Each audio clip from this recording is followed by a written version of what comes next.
even if I have disagreements with leadership above me about something, ultimately my job is to be a foot soldier for the company because I'm not actually the CEO.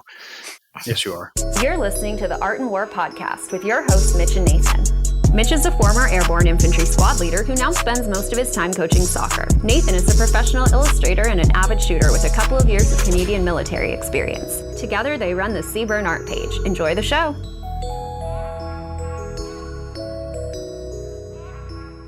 We've done this for 25 episodes now, I think, and we still do not have an intro. But today we are joined with Kyle, the true CEO of T.REX Arms, and also the head of customer service over at T.REX Arms. And yeah, Kyle, how are you doing today? Yeah, doing good. Yeah, thanks for having me on. Yeah, no problem. When did you start working for T.REX Arms? That would have been back in early 2017. And what were you doing before that? Boy, that's a loaded question. My mind just jumps to you like parachuting out of helicopters and just like destroying Bolivian like cartel members. No, I didn't go full, Steve from Blue's Clues or anything like that. T.REX is kind of my first real job, if I can put it that way. I've worked for a very long time. I ran a dairy farm for about 12 years. Oh my God. And that explains the tomato stuff. Yes. That advice. Yes. Thank you for that, by the way. Oh, yeah. Old country music is the best in my opinion, but I'm in the Nashville area, so I'm biased. So did a dairy farm for about 12 years. When I started working for T.REX, the thing that was actually making the most money was a lemonade stand. Really? So you had a lemonade stand? I had a lemonade stand, yes. That explains the customer service. Yeah, it's much bigger than it sounds, I'll say. But had a lemonade stand at a local farmer's, local, they were an hour and a half away, but in one of the larger towns on the outskirts of Nashville. They've got a very high-end farmer's market, and I ran a lemonade stand there for about 5 years. And that was, even while working at T.REX for a while, it was still making me more money than T.REX was. So, all right, I got a lot of questions, but we're going to go back even further. Yeah, this is not the answer I was expecting. That's not the end. We're gonna get back to that though. What were you doing in high school? Was that when you were? That was dairy farm. So I started dairy farming when I was 12. Oh, okay. So I grew up on a farm too, not a dairy farm. Just a small, literal, like we had some cows that we slaughtered for meat. We had we didn't have chickens. We had horses. It was all a part of a sawmill, and I grew up kind of around that culture, and I really kind of appreciated it because it taught me hard work. But I remember being a kid, and every time I had to stack firewood for the winter, because that's what we didn't have like propane. We had a wood stove, and that's what heated our house. And I remember being a kid and getting, the barn filled with the wood for the winter and thinking, man, this sucks. I hate it. I'm never going to do it again. And then as I'm getting older, I'm like, man, that is the life that I want to live. I want to go back to living on a farm and return to monkey. Yep. Returning to monkey. Yeah, it was pretty great. My family, we basically moved to a family farm when I was about 10 years old. And then pretty much right off the bat, I was the one basically running the farm. So at 10 years old, I was out moving cows, doing all the stuff with the chickens. We got some hogs, raised those for a while, and then we got into dairy a couple years later. Because my dad still worked the corporate job at the time, but we wanted to do the whole homesteading kind of thing. And then I took to the dairy farming aspect of that pretty early on because cheese and butter. Cheese and butter are the main reason I wanted to do dairy cows. And never got the cheese thing down, but the butter is amazing from fresh milk.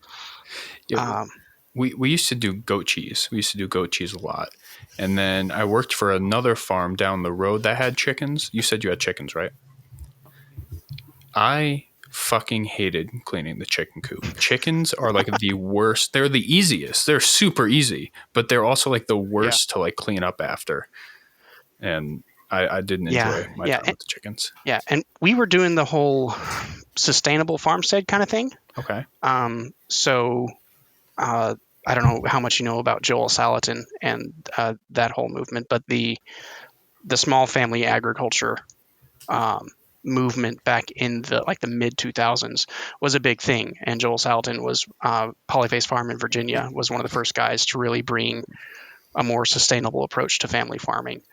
And as well as the business side of things, he's saying you don't have to have a huge monoculture operation or run 1,000 cows to actually make enough money to survive, even in the current economy. You can do that with a very diverse, sustainable model. And then, so we read a ton of his books, moved out to a farm, and tried to do some similar stuff. So you've got a lot of the chicken tractor concept. So you're constantly moving the chickens. You don't ever have to really clean out a coop that much. You're rotating the cattle. You're moving the pigs every week to a new area with portable fencing and that whole kind of thing. So all very small scale, but trying to be more sustainable and at the same time kind of lower effort than having the chicken house full of 10,000 birds that you have to go clean out. Well, people, I think when they think, oh, I need to make enough money off of a farm, that's going to be a lot of work. You also have to, just to survive, you have to think about all the things that a farm gives you that you no longer have to spend money on. Given it's more time, you're not just going to the butcher store and getting, a couple chicken breasts, or even like a whole chicken. We always buy whole chickens. It's cheaper. And then you just cut it down yourself. You're saving a lot of money, but you're also putting in a little bit more work, but it's your own. And I think it is much more, it's something that I'm striving to achieve when I'm out of the military. And I think it's something that a lot more people are starting to look towards because they're starting to see that things aren't very sustainable, and relying on other things to provide that stability isn't always the best option. Yeah. It's great so long as you don't actually run the numbers on how much you're making per hour, because that is a very depressing number. Oh yeah. But it really is an amazing lifestyle. And I say that I don't really have any animals right now. I sold them off all a few years ago, just with the current state of life. But it's definitely something I'll get back into. So you were doing, dairy farm, and you were running the dairy farm since you were 12 years old.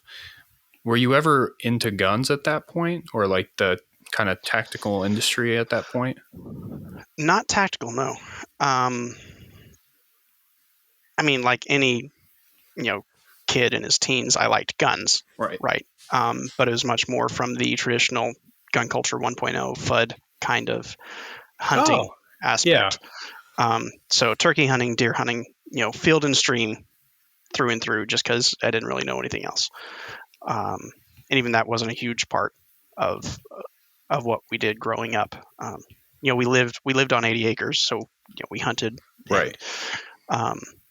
But I was always a little bit too practical to really get into hunting because you get enough meat to fill the freezer and then you're done. I'm not a trophy hunter by any means. Yeah. What was the first gun that you kind of owned, and how did that come to be? That probably would have been, I don't even know the brand of it off the top of my head.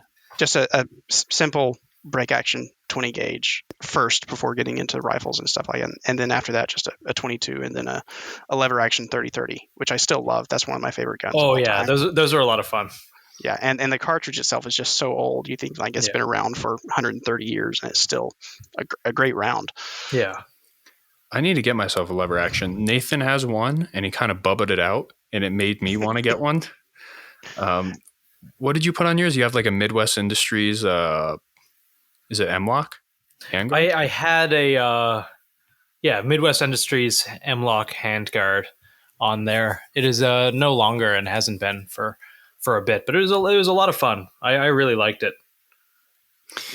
It's strange how hearing like kind of everybody's stories on how they kind of gotten into guns. I tell mine all the time. I was a little boy on a farm and I got handed unloaded 22 and was told this is mine now. And a break action shotgun, that's always fun. Yeah. Almost everyone started with something like that.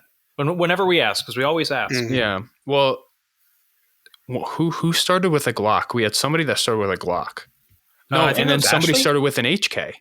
Yeah, so Yeah. So we had two That female was, guests Leah. on. Yeah, we had two female guests on.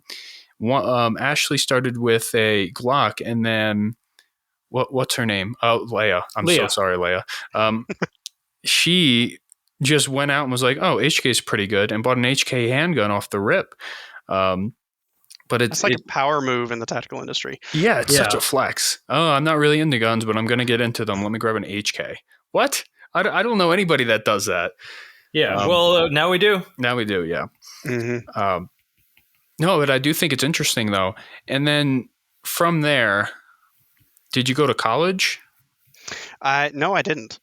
Basically, it was working. So did the dairy farm for 12 years.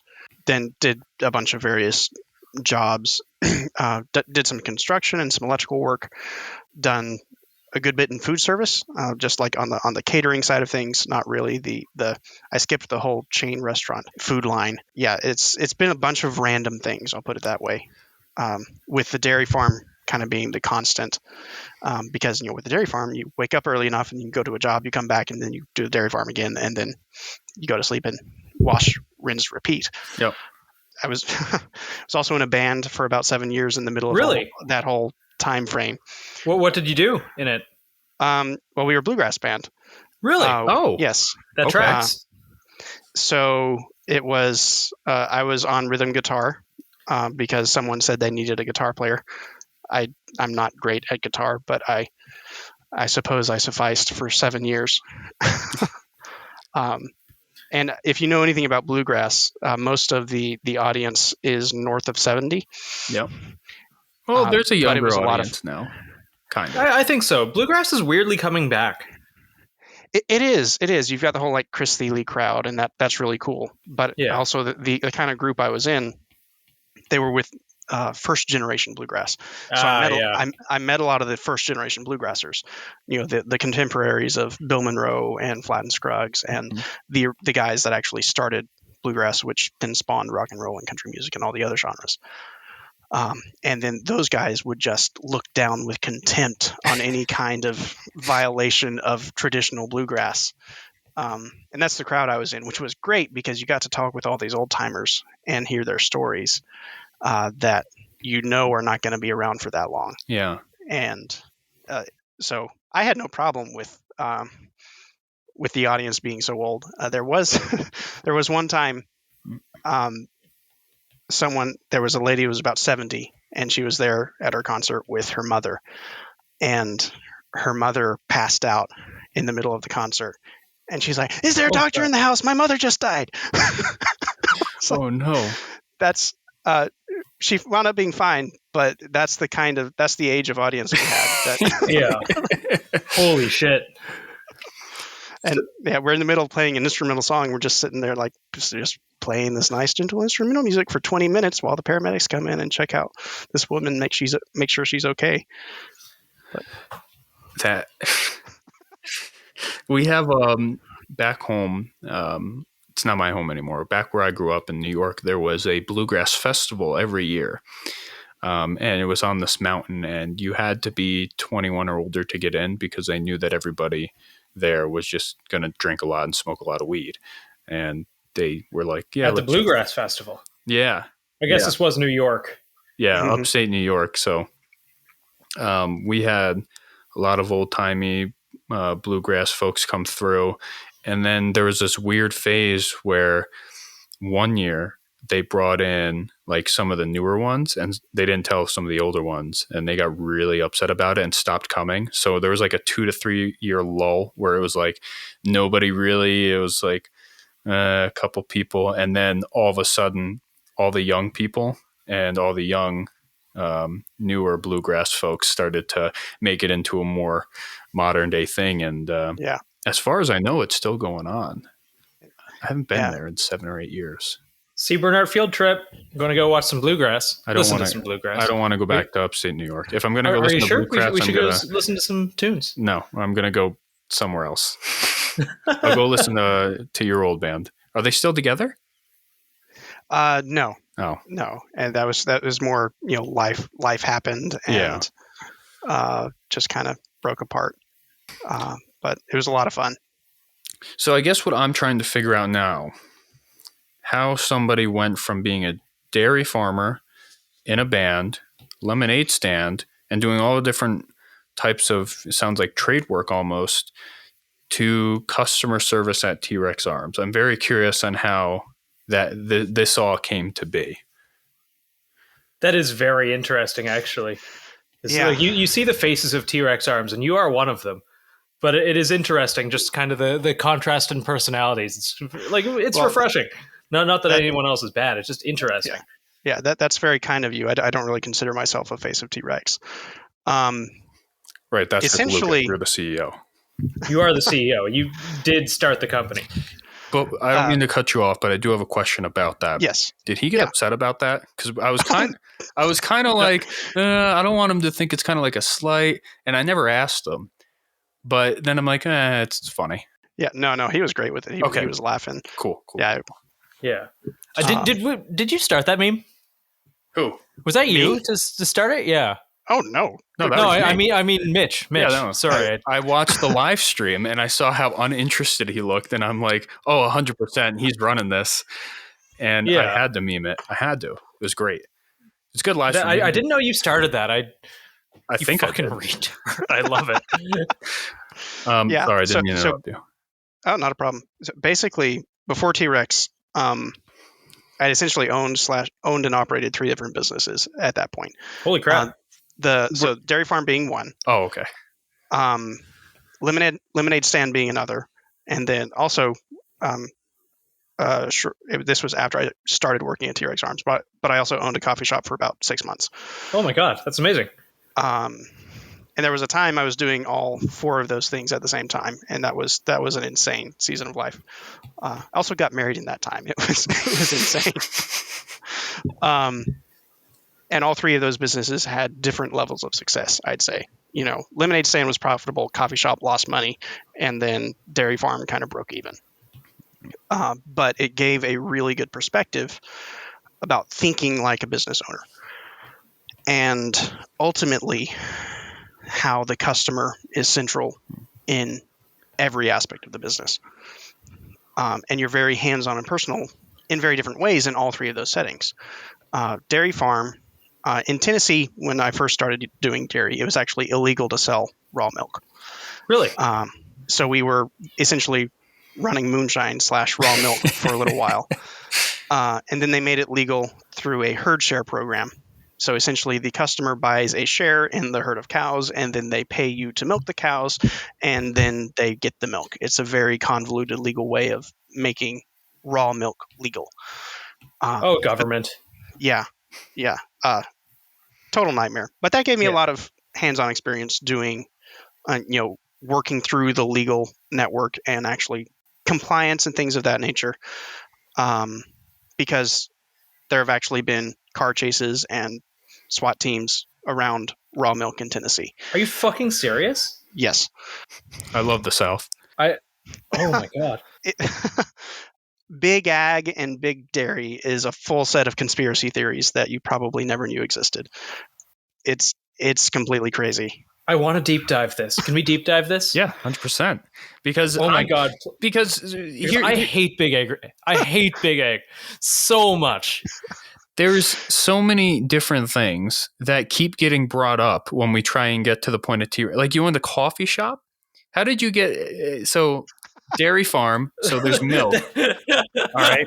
I see what you're doing, Mitch. You're bringing me off my schizo train. Dairy farm, lemonade, a band, doing electrical work and other trade, coffee shop, T.REX. Did I miss anything Mitch, else? Why was the raw milk illegal? I want to know. Because the government's stupid. Collecting rainwater is illegal. But is there anything else that's going to come up? Because I feel like there's about to be multiple other things that come up now, like secretly. Probably. I honestly, for a few years, like there's a 5 to 7 year period like that's my teens basically. I was so busy. Fire department. I was on a volunteer fire department for a couple of years as well. That does seem to be something that ties all the T.REX guys together. Everyone was a volunteer firefighter. So there were a few years of my life, like, and this is like I'm a very boring person. No, disagree. That's the way I think about it. But all of my teen years were spent doing these things, right? To the point, my extended family will accuse my parents of not letting me have a childhood, but they didn't force me to do any of that. That's just what I was interested in and did. So I just stayed busy and trying to do productive, good things with my life before my 20s. Why? Was money the motivating factor, or did you just always have to be doing something? Because I know for me, I had a lot of jobs growing up, and it was because I loved money.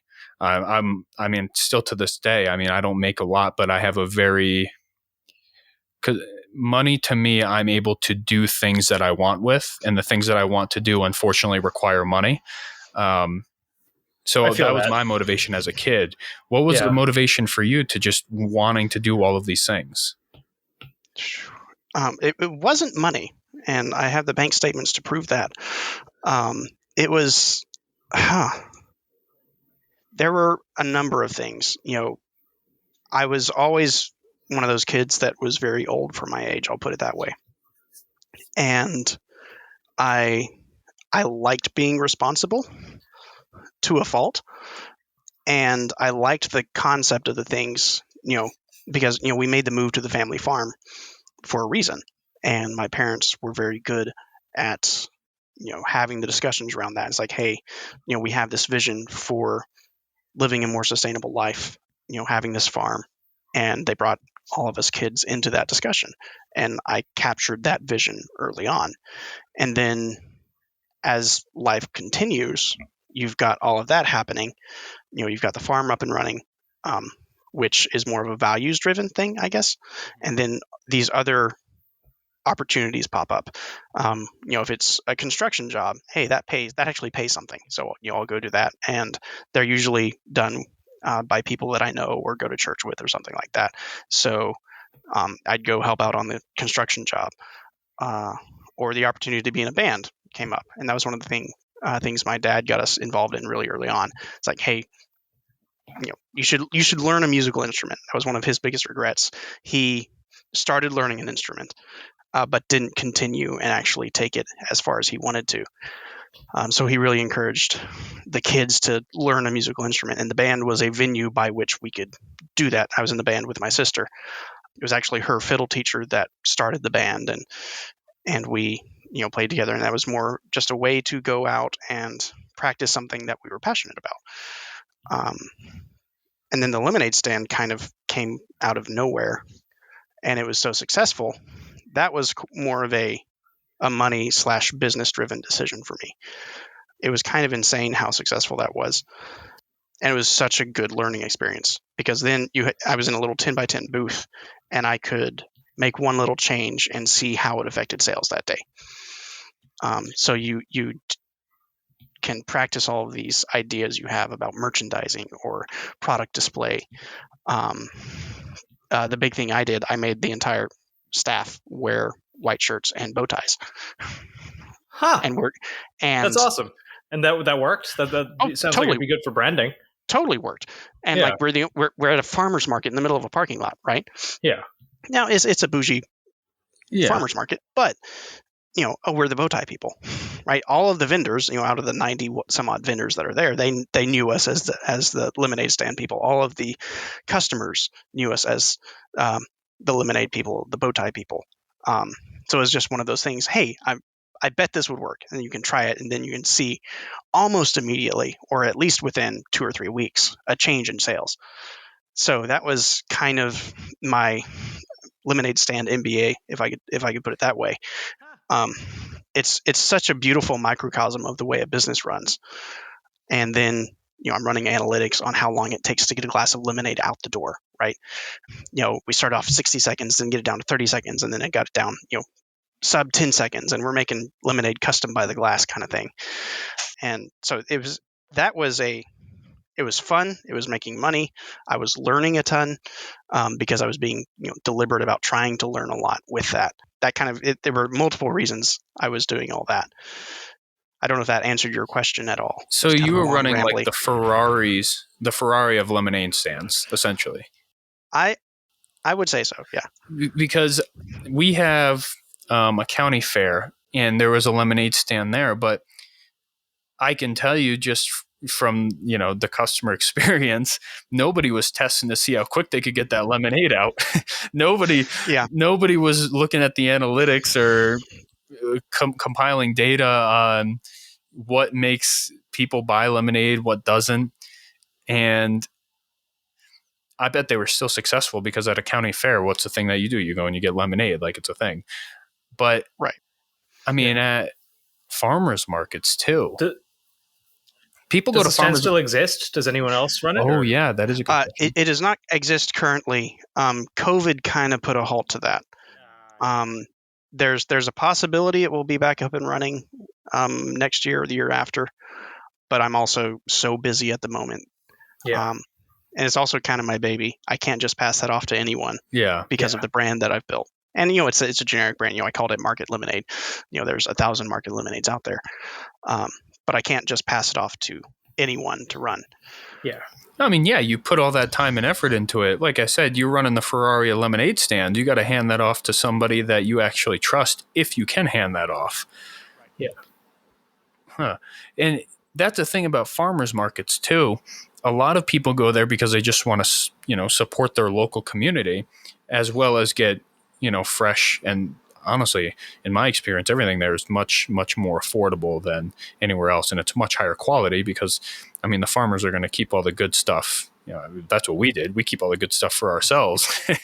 Yeah. And then we had a local store that would sometimes buy beef from us once a year whenever we slaughtered our cow. So the way that we did it, we slaughtered one cow a year, and that would feed 3 families. Oh my God. Yeah. A cow has a lot of meat on it. And that, obviously with other things. Yeah. So I'm assuming you took it to a butcher to have that done, or did y'all do it yourselves? We did it ourselves. Hey, good for you. Yeah, so did we. Yeah, he lived in a very small town. Very small town. Very, very, very small town. But the pros of it was so to give a layout and some backstory there, the way that my family is set up, it's my parents' house, and then literally 100 meters to the left in another field is my aunts and uncles. And then 200 meters to the left of them is my grandparents. And then across the road is a ton more fields, a barn, and a sawmill. And then that's where we had all the animals. And we have a ton of property in the back where there's ponds and streams that lead into, where we feed everything. But we have 2 wood stoves that heat both houses. So outdoor wood furnaces, that was part of the other thing that we did. Mm-hmm. 2 wood stoves heat those 3 houses. And they got rid of all their animals when I kind of was growing up and left, kind of 16, 17 years old. Right before I left, they kind of got rid of the animals. And then we started to rent it out to horses, just because we had all of it anyway. Mm-hmm. Yeah. But yeah, we would slaughter 1 cow a year. When I was a kid, I used to name them T-bone, ribeye. Yeah, we did the same thing. Yep. It's dark. Yeah, we had 4 hogs that were named breakfast, lunch, dinner, and sausage. Yep. My God. It makes sense. It's not dark because at the time you don't look at them like it's obviously they're a living thing, but at least for me, it was their job is to feed us essentially. Yeah. And farm kids have a very different perspective. Yeah. Yes. I have a younger brother he's 7 years younger than me. So we grew up in it was like a rural suburb, I'll say. We had 6 acres, but it was still very much a suburb kind of feel. And then we moved out to 80 acres when I was about 10. Mm-hmm. My younger brother, all he knows is living on a farm. And I remember my older sisters, talking with them, and we always had dogs, and they're sitting on the steps and they're petting the dog, and she's like, okay, so what are you gonna do when she dies? He's like, I don't know. I guess we'll eat her. The dog? Yeah, that's what you do with animals.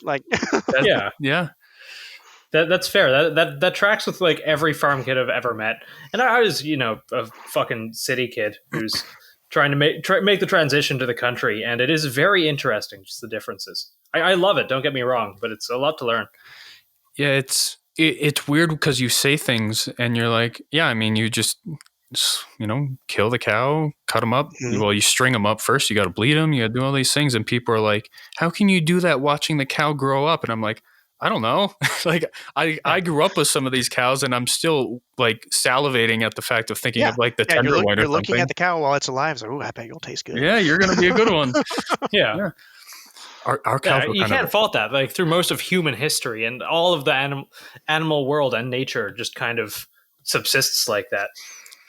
Yeah, our cows were kind of assholes. I don't know about yours. Ours were like they were like the Olympians of fucking cows. They would jump over fences. They would take off down the road. They were assholes. And then horses, I have a lifelong, not fear of horses. I just fucking hate them because I would be out in the field where they were and I would be stacking wood. They'd come over and knock over my wood pile. And I got kicked by a horse once because I used to get pissed off because you're stacking wood to dry for the winter. Like this isn't like, oh, I'm just stacking wood for fun. Like the purpose is if I don't stack this wood and it doesn't dry, it's not going to burn in the furnace and we're going to be cold.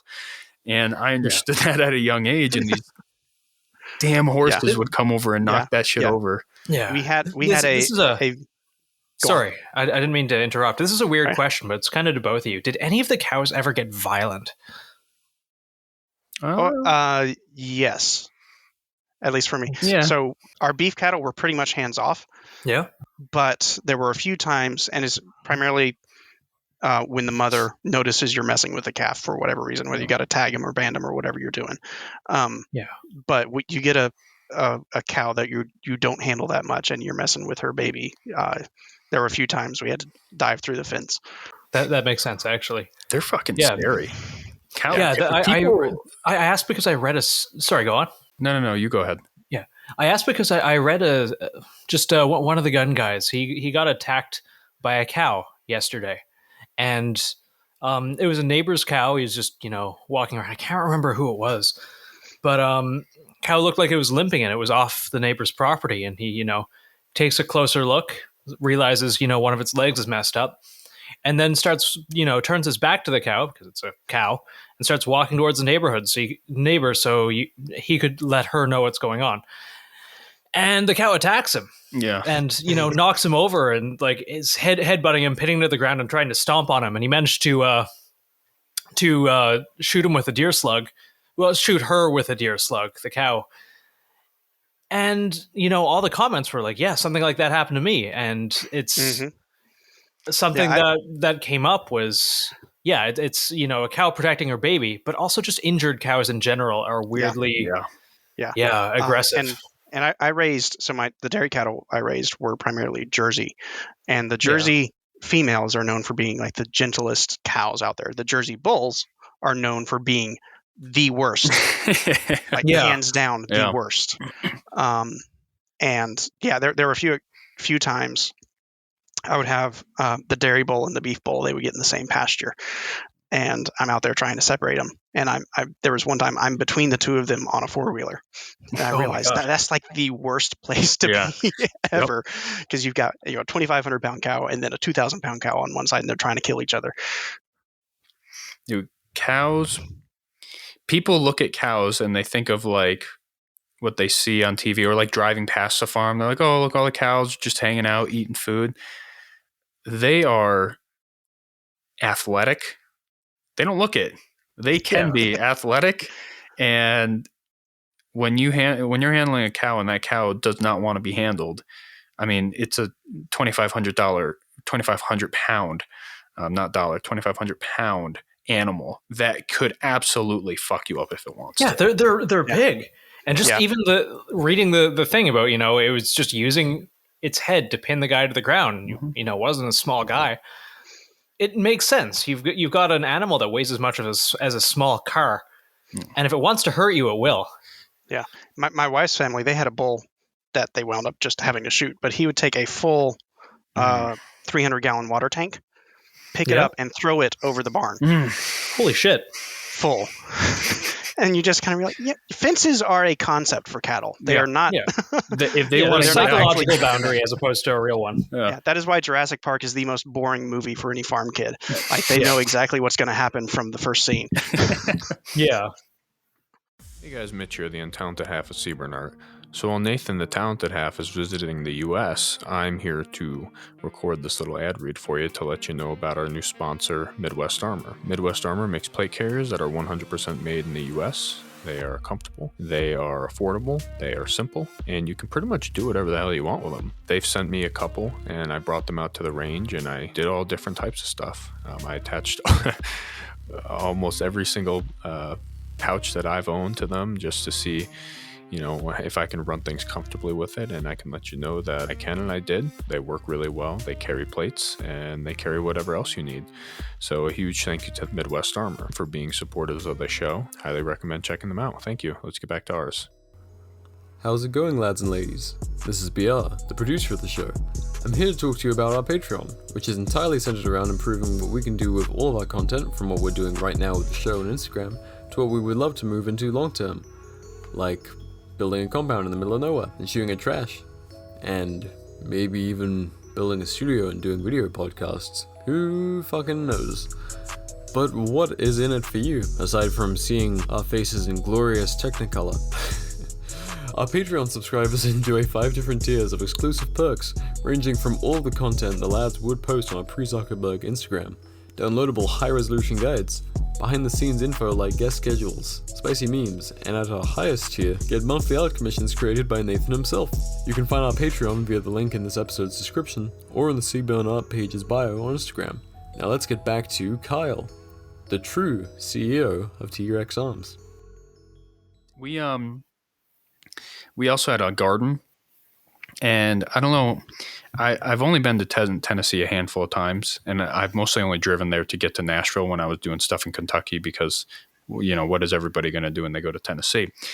But I did notice, and I said this to my wife when we were looking at places to move, if you're going to live anywhere that's resembling New York but doesn't have the stupid laws that they do, it would be Tennessee, because it is very similar, like just a lot of open land, very green, a lot of trees sometimes. The only problem is it's really fucking humid. I don't like the humidity. It is very humid. But yeah, we had I don't even know what to call them. Where we would, it's gonna sound like I'm like super backwoods, but we would have these shows where we would all like bring like our best livestock or our best like pumpkin or like whatever we were growing, and we would like have a show with them, and there would be judges and everything. And one doesn't sound super backwoods. It makes sense on tracks. Did you guys have? I'm getting to a point. Was there deer in Tennessee? Like, oh yeah, yeah. So we have a lot of deer in New York, and whenever we have our garden, they would jump over a fence and just get into your garden, so it didn't matter. So we built like a 10 or 12 foot high fence for these deer. And we woke up one morning and there was just a deer with its like, it made it in, but like it got caught on the way like down, and like its neck got caught in it. It just like hung itself and like broke its neck. And we were like, oh hell. Well, now we got some venison like out of season, I guess. I don't know. Yeah.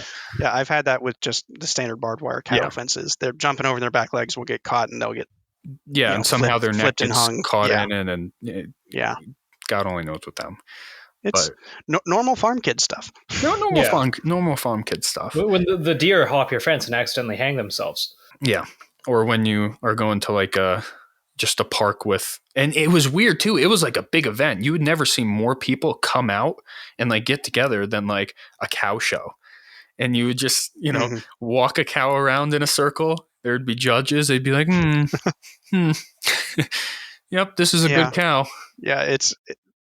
Some people do that for a living, and I was never one of I never got into that. I did 4-H for a little bit growing up, but that was, not exactly my thing. I was too practical to do that kind of stuff. Yeah, it was something where we would go to, and we brought animals a couple of years, and then it was just how we met other folks. Like in our, you would think it would be easy to meet folks in a small town. It's sometimes not, because everybody kind of just is like, yeah, this is my land, that's your land. yeah, you can hunt on it. Cool. Like, we're just kind of all here, but don't talk to us. Yeah. That's kind of exactly why I want to move to the small town though. I think if I were to do it this time, I would definitely, as an adult now, I would definitely want to be more friendly with my neighbors. And it's not like we were unfriendly. Be friendly with my neighbors at the very least. I mean, the ideal is to live close to your friends in general. But if not, being friendly with the other neighbors is kind of a minimum. Yeah, I think for me, it's probably different in Tennessee. You were probably friendly with your neighbors. Just from what I've seen by being in the South, kind of everybody is very nice to each other. Even though I wasn't a farm town in New York, I was still in New York. So everybody is still like, yeah, leave me the fuck alone. Like, I don't care. That's just kind of like a New York thing. But having gotten out of that, it definitely would seem preferred if I could go back, get a farm going, and then just be like, oh, hey, farm, however long away over there, how's it going? Let's talk, communicate. Yeah. That's always a big culture shock for people. I just hired a guy from Vegas, and he moved here. Oh, geez. With his family, and he's like, everyone waves. Yeah. It's like I love that. What and people just walk up to you, and you have a 15-minute conversation in the grocery store. Whether you want it or not, sometimes. But it's one of the beauties of living in the South, in my opinion, is kind of this culture of, you just kind of assume everyone's friendly and you can talk with anyone you want to. Even out west a bit. The first time I visited Colorado, I was still like 17 when I was coming to meet my wife, before she was my wife, when we were just kind of like being friends, I guess. But I came out west for the first time, and somebody held the door open for me at a grocery store, and I just stopped, and I'm like, people don't do that. Like, something's wrong here if you're holding the door for me. Like in New York City, nobody holds the door for anybody. They could be right behind you and it's crowded. You just plop it open. If it hits someone, who cares? If somebody holds it open for you, there's something weird's going on. Yeah. I remember because I come from a small enough city that, like, by most American standards, it wouldn't really be considered a city at all. It's, I think, population total of about 400,000, but that's including like all of the towns around it. That's driving in an hour or two in every direction. That's counting everyone. I think downtown core itself, last I checked, was like 100K to 150. But so, you go order a coffee here, and at least when I was growing up, people would talk to you, and, you'd have a full conversation, people wave at each other, all of that. Then I flew to Toronto, which is one of our bigger cities, and it's kind of the equivalent to New York. And I held a door open for someone, and he stood there and he fucking yelled at me. And don't hold doors open for people. I always do. I still do, Mitch. Don't do it in New York. I shouldn't do it in New York. I've done it in New York, and people looked at me like I was a fucking alien. And I don't know. I don't like that. I think there's a minimum standard of politeness, and I can't unprogram myself from doing it.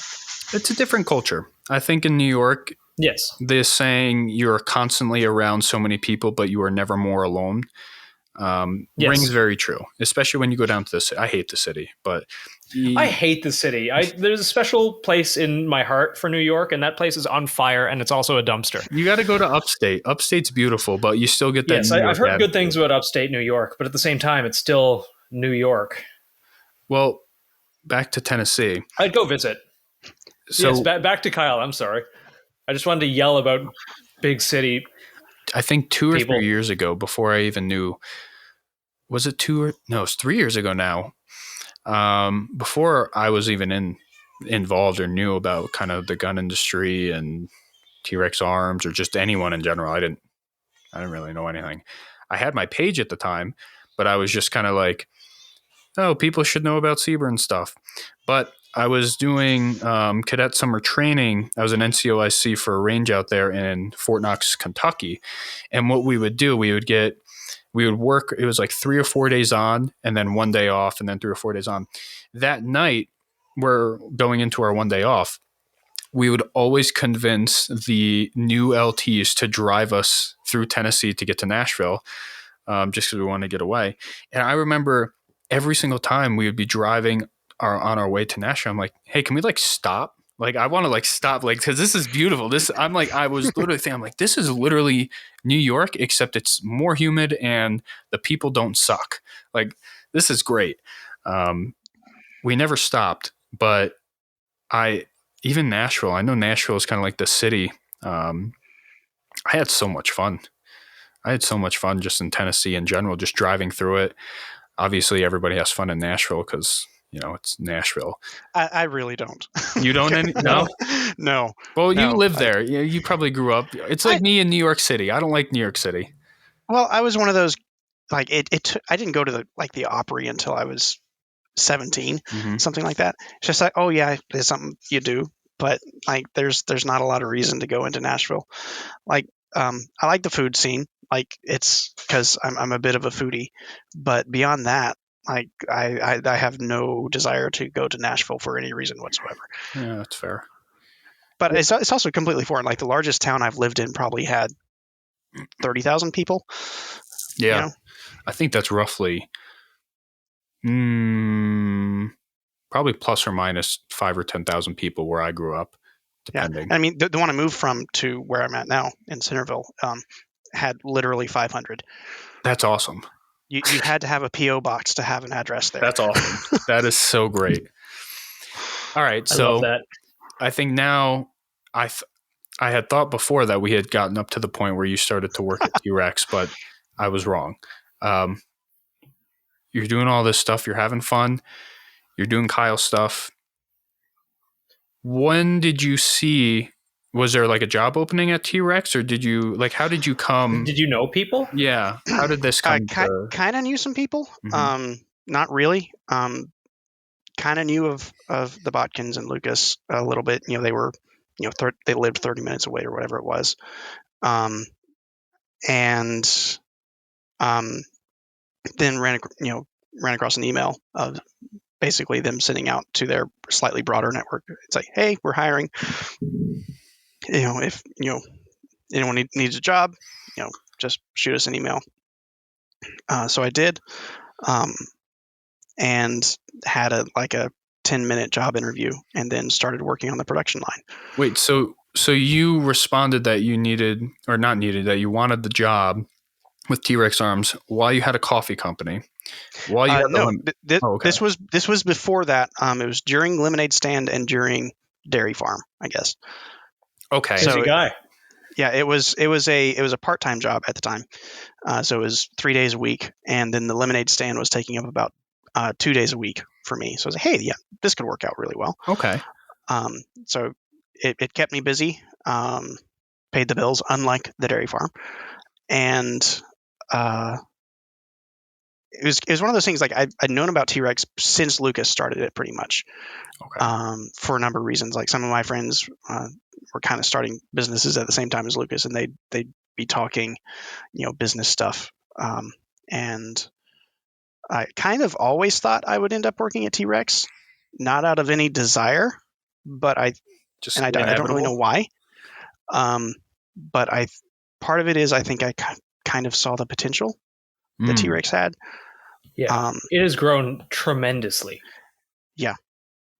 I mean, even in the 4 years that I've been here, it's been absolute insanity. I think I was employee number somewhere in 14 to 16.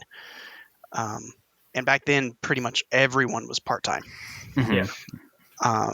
Yeah. Even the partners, they had, other than Lucas, they were kind of doing their own thing. And, I'd go work there 2 or 3 days a week, depending on how many holsters we had to make. And that's when we're still doing foam press, cutting all the holsters out on the bandsaw, and, come back, 4 days later, and then there's another, 20 or 30 orders for me to do. And now it's 70, 80 people full time, just trying to just keep up with stuff. You started in 2017, you said, right? Yeah. And you were you were before employee 20. So and like you said, everybody's part-time. So you joined a relatively small local owned business. I don't know if that's considered small, in the official terms. And I don't mean that in an insulting way. I mean, in size wise, comparably to where you are now, you started when it was still relatively, was it new at that time? I guess so. The first holster was sold in 2013. Okay. That's when Lucas sold the first holster. I think that was through eBay, that was actually to a local guy on a local fire department. And 2014 was kind of the first full year of business operations. And so I guess I was pretty much year 3 joined the company. Wow. And when would you say was the most, like, when things really started to take off, just in general for that company? Like because thinking of just even T.REX Arms when I became familiar with them, and that was like 2 years ago, thinking of where they were then to now, like even that is just such a large growth. Like it's crazy. Well, yeah. Boy, that's a good question. 2017 was a big year. Okay. So you joined relatively close to when things started to really pop off. Yeah, they called that the year of CNC, because that's when they got their first CNC machine up and running, just to try and keep up with the volume. Mm-hmm. So I joined right as that was kind of becoming a thing, and then we started producing more volume. I started in March, and we were actually still working on Black Friday orders. So it was... so there was already some pretty intense volume for the size company we were. But since then, it's just been, trying to keep up with the growth. Still to this day? Well, yeah, with the AC, well, you had the AC Uno problem, but... There's different growth challenges along the way. Yeah. I'll put it that way. Okay. When did you... Go on. No, you go ahead. Well, I was gonna say, like, we've kind of slowed down our hiring, so we're not just trying to hire people and get warm bodies to do the job. We're not in that scramble yet, but we're still trying to keep up and kind of try and stay above water with the growth that we've experienced at every other level, whether it be systems or website or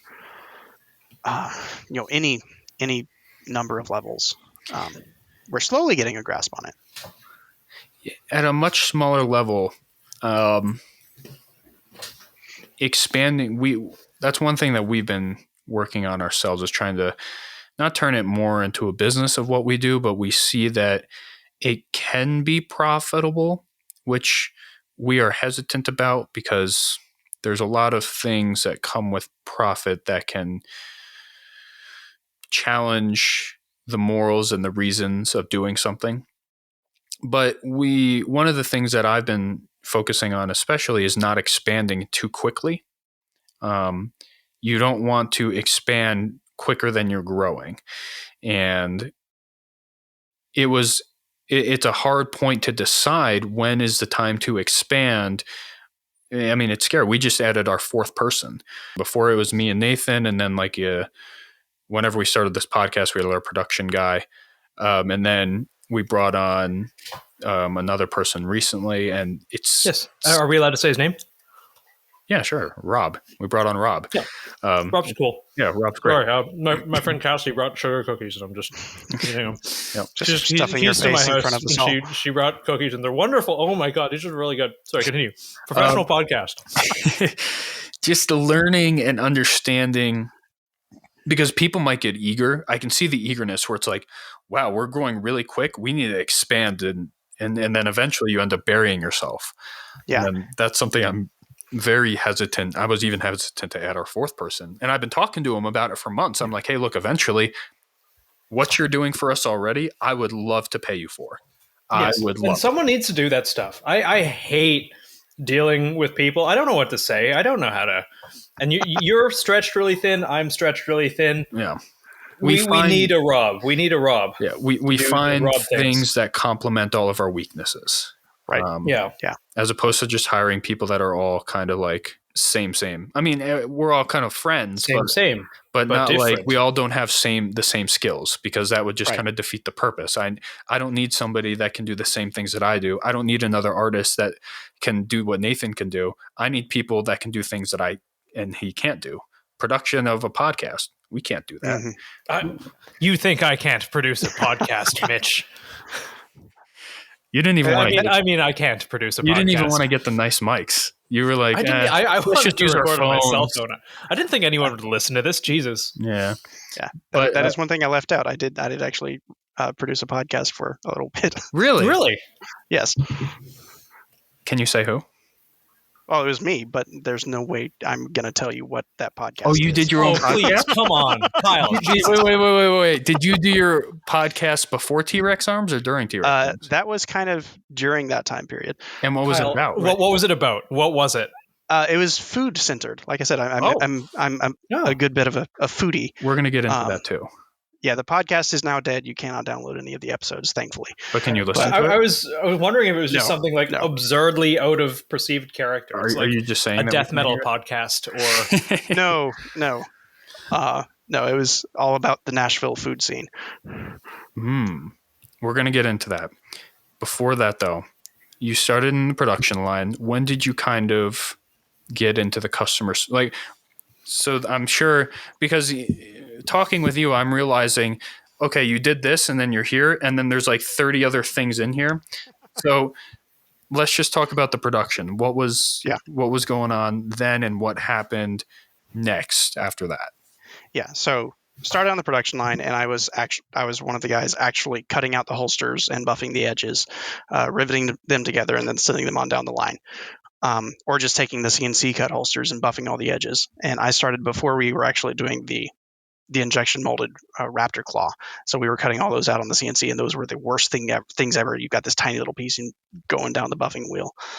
So I was on the production line for about 2 years, I guess. And then I guess Drew started 6 months after I did, something like that, to help Lucas with the customer service. And year and a half or so after that, he was busy doing media stuff and doing customer service. And they said, hey, we need someone to help out with customer service. If anyone's interested, just let us know. So Lucas and Drew were doing customer service. Yes. Okay. somehow I can't imagine that. I know that they're probably good at it, but I just somehow the two things are not computing in my head. I'm filing this away because we're talking with Drew in a couple weeks. I think in January. So I'm filing this away. I'm going to ask him about his customer service days. So basically, they started to do more of what they're doing now, kind of producing that content, being that in-house marketing, and they were like, "Hey, we need somebody to do customer service." And and there was another guy in there as well. And back then, customer service, it started like a 1 day a week job. Like you'd answer emails throughout the week, and then you'd come into the shop 1 day a week and then go through the returns, make sure orders are, edited however they need to be, and then you come back a week later. And then Drew came on to do more of the customer service because it was more of a full-time job. So he's in the shop 2 or 3 days a week, right? And then by the time they needed a really full-time person, that's when I started helping Drew out, and kind of took it from there. And then that freed him up to go do more media, like you said. And then I guess probably was that a year after that, I hired my first person to help out with CS. And was that when you became the head of customer service? Well, I was customer service for a while, so I was the de facto head. You were the customer service. If anything came into T.REX, it was you. Pretty much, yeah. Wow. I can only imagine. I mean, I'm sure the volume wasn't as crazy as it is now, because now you have, it seems like a whole team. Was it like 3 or 4 people? I have got a total of in NCS 6, I believe. 6 people. Yeah. Wow. I can only imagine the volume that you started to pick up when you started, because I've worked very, very briefly in customer service, and it's a lot, and it's to the point, well, yeah, there are like templated responses to like some generic questions, but nobody wants a templated response. People, like if somebody reaches out, it is more reassuring when it seems a little bit more custom. And I think you kind of talked about that in your live stream, where there's like a meme or something, like somebody is writing something. Do you use template responses, or did you ever use like kind of like template responses? Oh yeah. We do now. We have to, just to kind of keep up with volume. I think that's kind of the natural evolution of things. Yeah, and I try to make them as personal as possible. Obviously, they're not going to be as personal as if you write out the email, but it's also, we don't use them a ton unless we're getting a ton of the same question. Yeah. Or for the basic kind of emails, like hey, we need you to confirm your address with us. Yes, that's the right address. Hey, thanks for confirming your address. That kind of thing, right? Yeah. Or like over Black Friday, if someone's asking, hey, when will my order ship? It's like, hey, you're getting a templated response because you agreed to a lead time when you checked out, and we're just going to tell you that again. But all the other kinds of questions, and I always encourage the guys to go in and add a personal touch to the macros. The templates, they're just kind of a shell, and then you can build from that and edit them and make them your own. Yeah. I have infinite amounts of respect for people who can do what you do. Genuinely. I just, if someone gives me shit over, for example, if I worked, and I'm just going to nuke myself for a bunch of prospective jobs here, if I ever so applied, if someone, sent a message after Black Friday saying, hey, when will my holster ship, after agreeing and seeing all of that, I would just start autistically shrieking, I think. Start hurling things across the room and just like recording a string of obscenities to send them a personal voice message. One of my I couldn't not do that. One of my personal favorites, I don't know if you've experienced this or not, because I don't see T.REX running too many like discount codes. I mean, sometimes you folks do, but in comparison to a lot of companies in the industry, I don't think it's a lot. But one of the things that always made me laugh was a customer gets their order, they receive it, and then they see a discount code like a month later, and they reach out. They're like, hey, can you apply this discount code to my order? And then you look up their order to see if like maybe if they just placed the order, it's not been fulfilled. Sure, cool. I do it. I don't know if that's looked down upon or what. I do it or did it. But when it's like a month and you've received the item, and I'm like, I can't just give you money. Like, there's no account for me to reach in and be like, here you go. Here is the 10%, which is like $6 or whatever. Like, I can't go in and do that. Those always made me laugh. There's always a ton of those for Black Friday with us. And, the record this year was 3 months. Someone ordered 3 months before Black Friday and said, oh, hey, I didn't know you were going to run a sale. It's Black Friday. Everyone runs a sale on fucking Black Friday. That is criminally retarded. There was somebody once that was like, it was over a year. It was like in 2020. And they just sent an email now. They're like, hey, I see you guys are doing like a buy one. I think it was like on filters or something, like a buy one, get one on filters. Can you apply that to my order? And we looked it up and I'm like, this is from 2020. Like, there's no way. But it is funny working in customer service because you get some really great customers, like great. And they're super cool. Some might have interesting to talk to, or, sometimes even the great ones are a really simple question. And then they just accept whatever the answer is. Like, it's like, hey, I don't know about this. Real quick, I know you guys are busy. What's the answer to this? The answer is blah, blah, blah. Done. Okay, cool. And then there's some, I don't want to rag on any customers because, that's not good business. But there's some where you just, like, it could be the boldest text on the website where they're ordering. And I don't know what it is. I feel like people just don't sometimes read it. Like the boldest, like, this is what this product is. This is what this product does.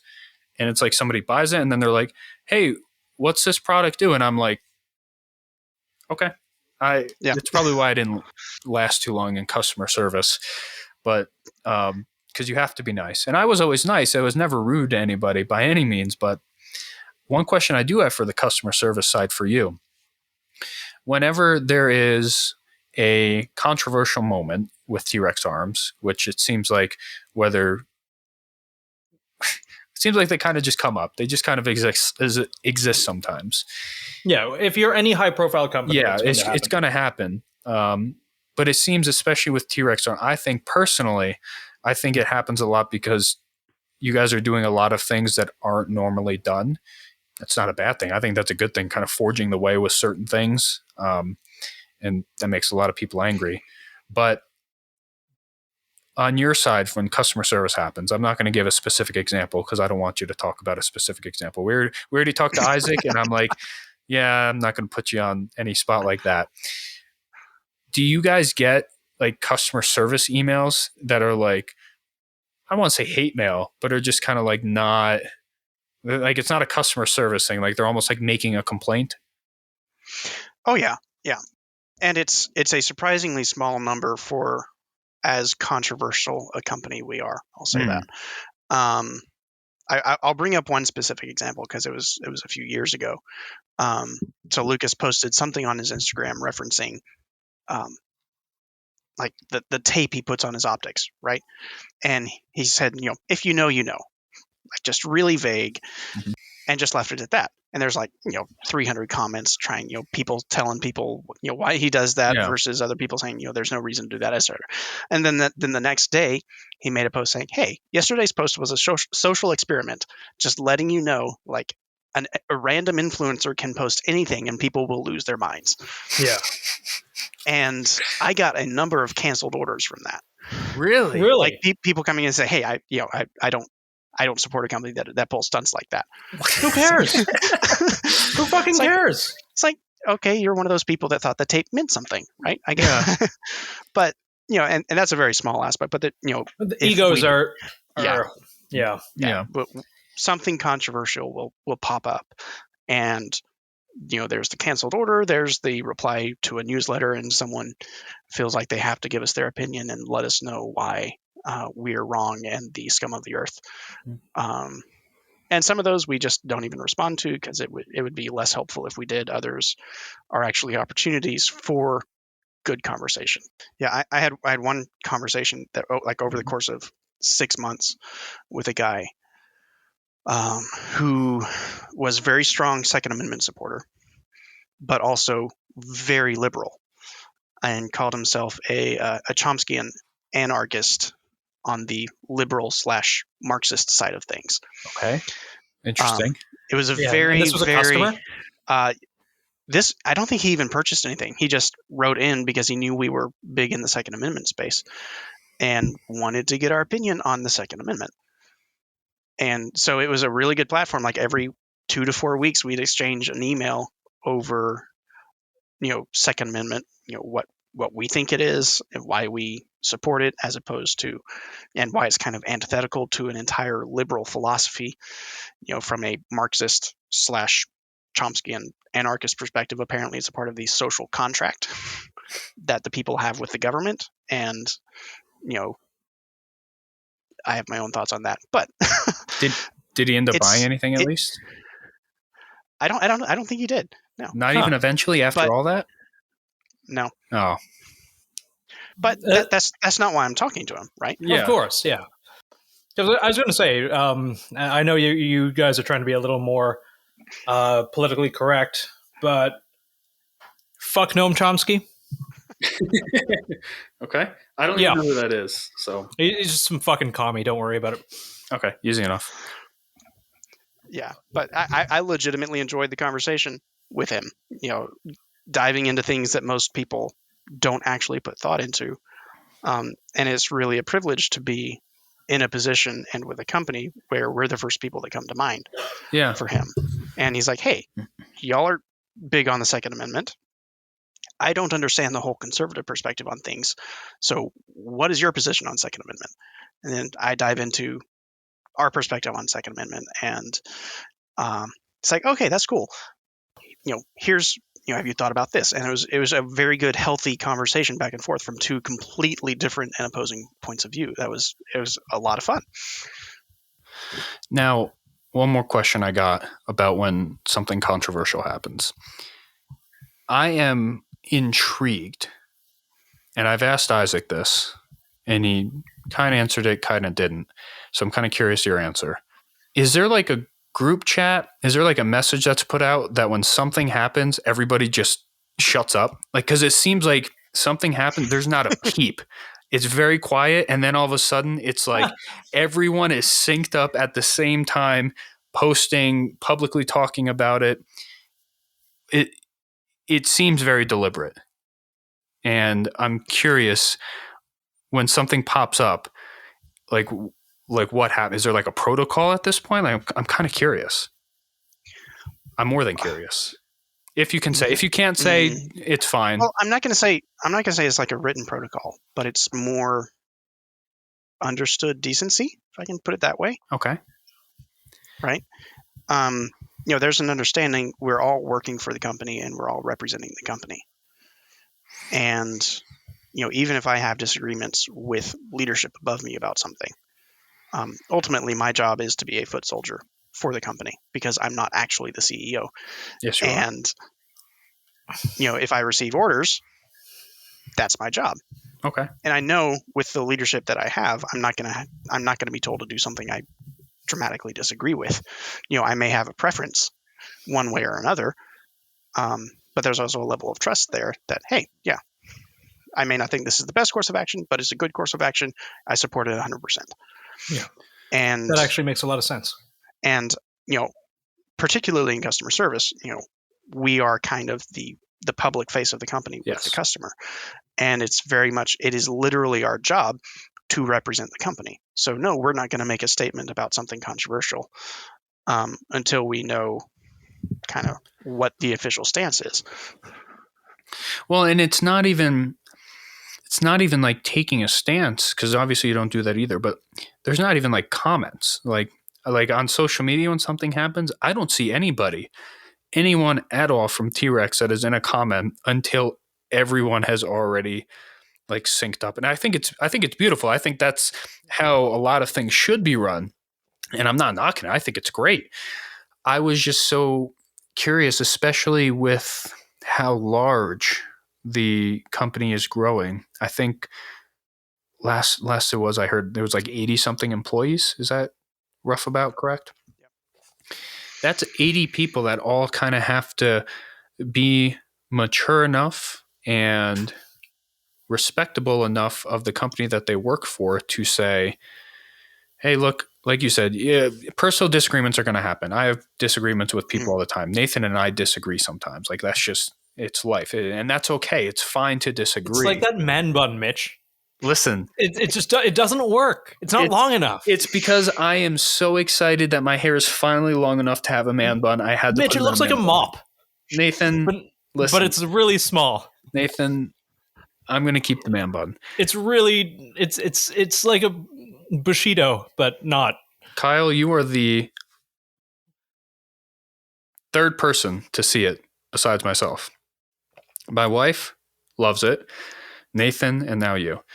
Did I show? Yes, you did. I don't think I've seen it yet, though.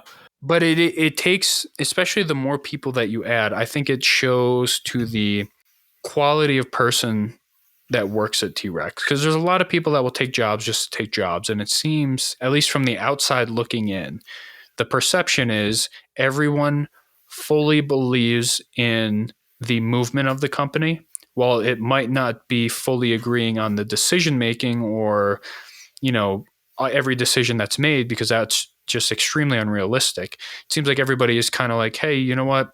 We're a company, we move forward together. And it's almost funny to me now, because I didn't notice it before. I don't remember what it was, but one of the weird things happened in the last year. And I'm like, I'm kind of curious because I never see anybody talking about it until everybody's talking about it at once. And I like dug into things. And now it's to the point where something happens, I'm trying to find someone. I'm trying to find someone to say something, not because I'm here for the drama, because I'm here because I'm like, this is crazy how tight knit and how mature everybody over there is. It's fun to me at this point. And you hit on, I think, another aspect of that is we just hate the drama. Like some would say, not me. Some would say we do, right. You guys love the drama. There's the intentional stirring of the pot that happens occasionally, but then there's the whole gun industry social media drama that happens, and I kind of place those in two separate categories. There's the drama where people get involved and feel personally attacked when one of their favorite companies is dissed on social media. And then there's the stirring the pot where, hey, this is a controversial opinion, but I think people need to understand this. right? And those are two completely separate categories in my mind.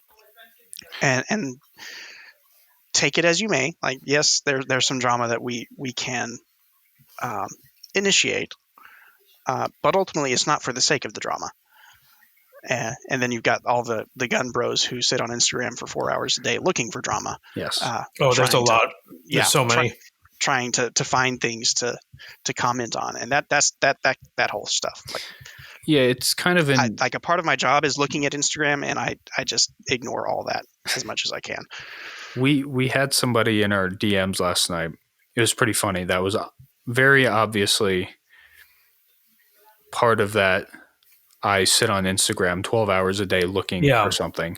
Just angry. So angry. Well, it didn't start that way. They asked us to have somebody on the show, on the podcast. And my response was, no, it's all right. I wish them the best of luck, but I don't support what that person is doing, and that's fine.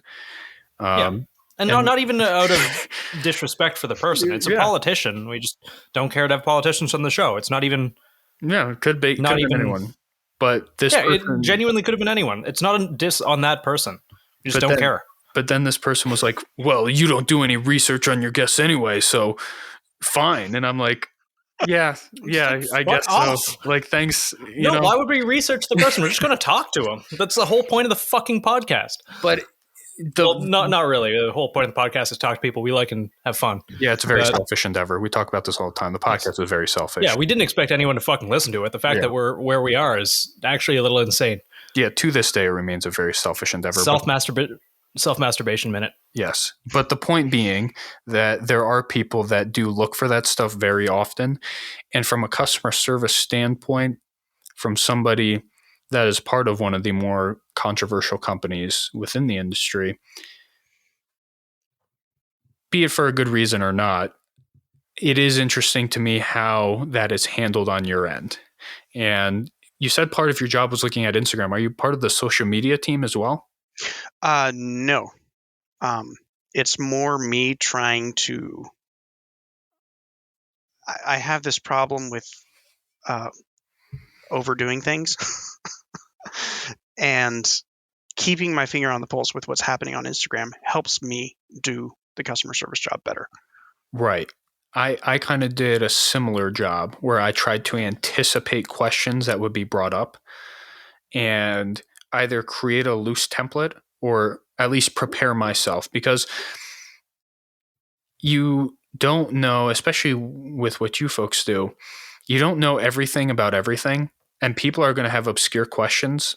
So I would try and prepare myself to answer those obscure questions about a product or some, just because I don't want to, especially on Instagram, if I open a message, somebody sees I opened it, and I feel like in my mind, there's a timer going off now.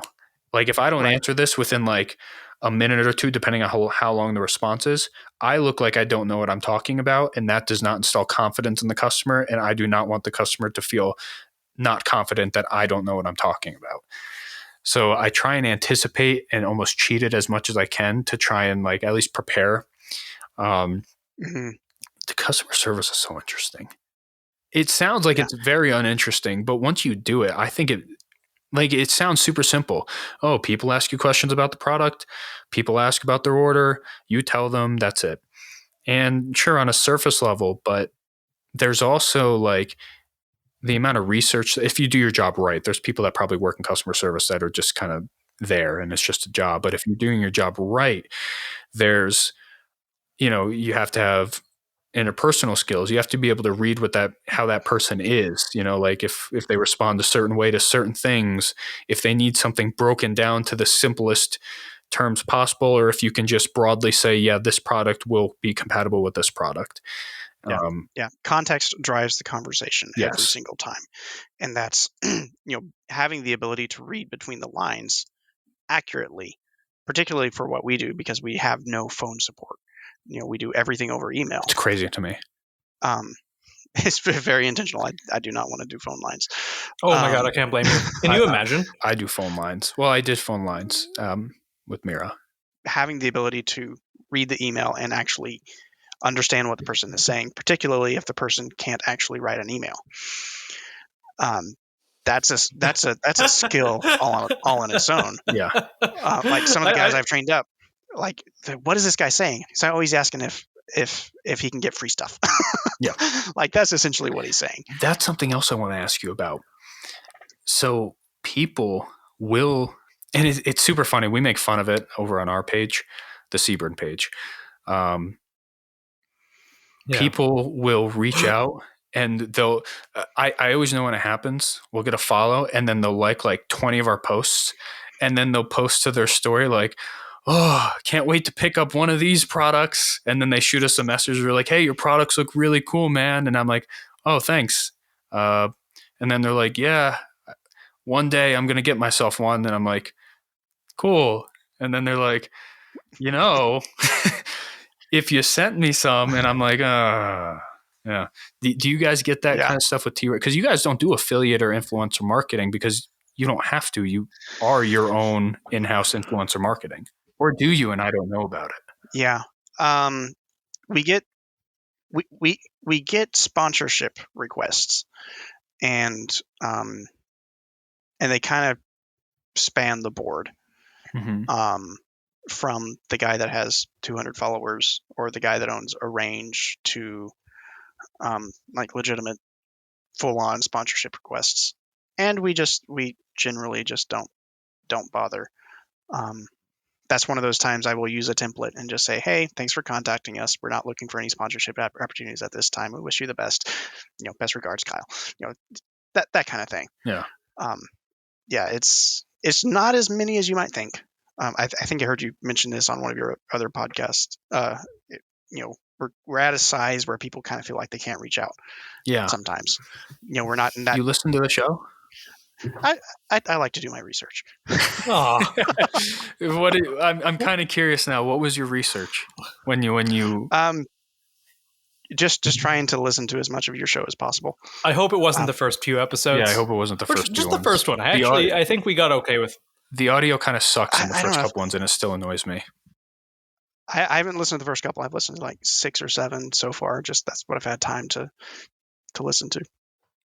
It's always weird to us because the Weapons Outfitter, we had the CEO of Weapons Outfitters on, and he had this whole like list of notes prepared, like topics he wanted to talk about, and we were like, dude, this is wrong show for that. Like, like I appreciate it, I really do.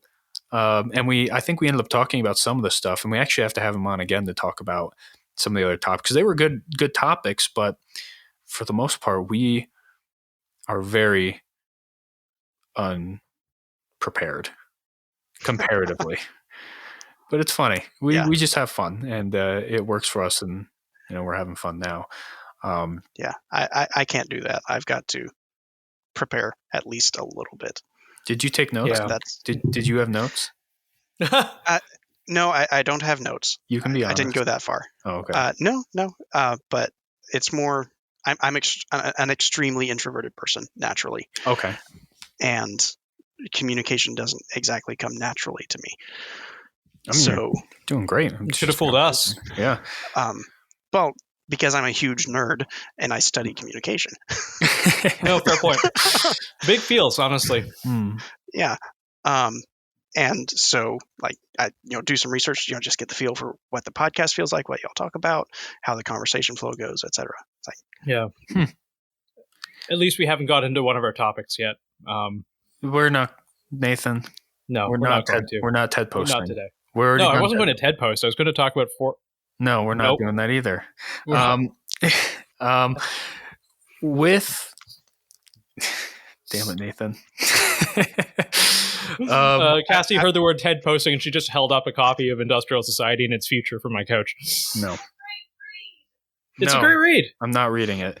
No, I'm getting you one for Christmas. I'm putting it in a Harry Potter binder and there's nothing you can do about it. See, maybe this is why I should prepare, because Nathan will just throw me off track and then I'll completely forget. Like I have this mental, because I mean, it's a conversation, sure, and we want it to be as natural of a conversation as possible. But I also think like I have natural curiosities that I want to ask and now I just forget them. And I believe that the schizo nature of my my yelling. I remember now, adds and I'm not to gonna, the I'm je not ne gonna sais let- quoi. Nope, I remember now, and it's sticking with me. Where do you think the next step is for you with T.REX? Is it remaining with customer service, or do you think that you're going to take a different position in the future? What's that kind of look like for you? Yeah. So officially, I'm not actually in CS per se right now. CS still reports to me, and Caleb Horton is the guy that actually runs CS right now. He's kind of doing what I was doing previously. So I'm still heavily involved kind of in the day-to-day, and I still will answer some emails and do things like that. Right now, my official job title, I can't really do anything on my job description, just for a number of reasons. But I'm over customer experience, which means I have my hands kind of in a lot of areas. So website front end, email newsletters, basically anything customer facing that isn't social media is a part of my purview. And then I'm also in the process of spinning up the business intelligence team. Okay. So you are it. The business intelligence team. Yes. Oh, Which what is do they currently just me, and I have no training on that subject whatsoever. Yeah, but it sounded, that's it's how you not started great the right now. customer service team. So you're going to crush it. You'll be fine. yeah. Basically, everyone in T.REX on every level like walked in with like no or informal training in their position. Everyone crushes it. So Yeah, we were talking with Isaac, and it blew my mind. He was like, "Yeah, I think was it David that came to him. He was saying, "I was like, hey, we need somebody to learn to run the CNC machine." And Isaac was like, "Yeah, I'll learn. I'll just run the CNC machine, I guess." Like, it seems like that is very much the culture there, and it's not so much putting people, at least from my perspective. I'm going to pick Lucas's brain on this one day. It doesn't seem like it's so much like just throwing people in random positions and seeing if they fail or if they don't. It seems very like, hey, this person has proven they can do this and accomplish, little direction or just being their own thing. So here's another thing that we think might be a good fit or not. And as I said, from an outsider looking in, from somebody at a much lower level that is kind of in the process of bringing on more people and kind of building this kind of team and brand up, given we don't have a product, we're like, our product isn't like a holster, kind of like what T.REX started with. It's purely, I think, entertainment and information, which is a whole new realm. But from an outsider looking in, I try and look at, and that's why I love picking the brains of CEOs and people that work for companies, because it's so interesting to me.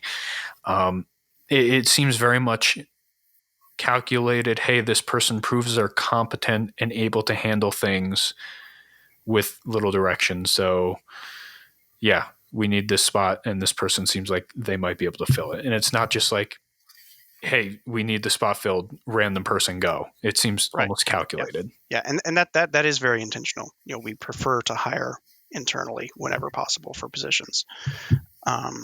So like for CS, I've hired a couple guys from the production line because, they had the skills, they had the passion, they had the knowledge.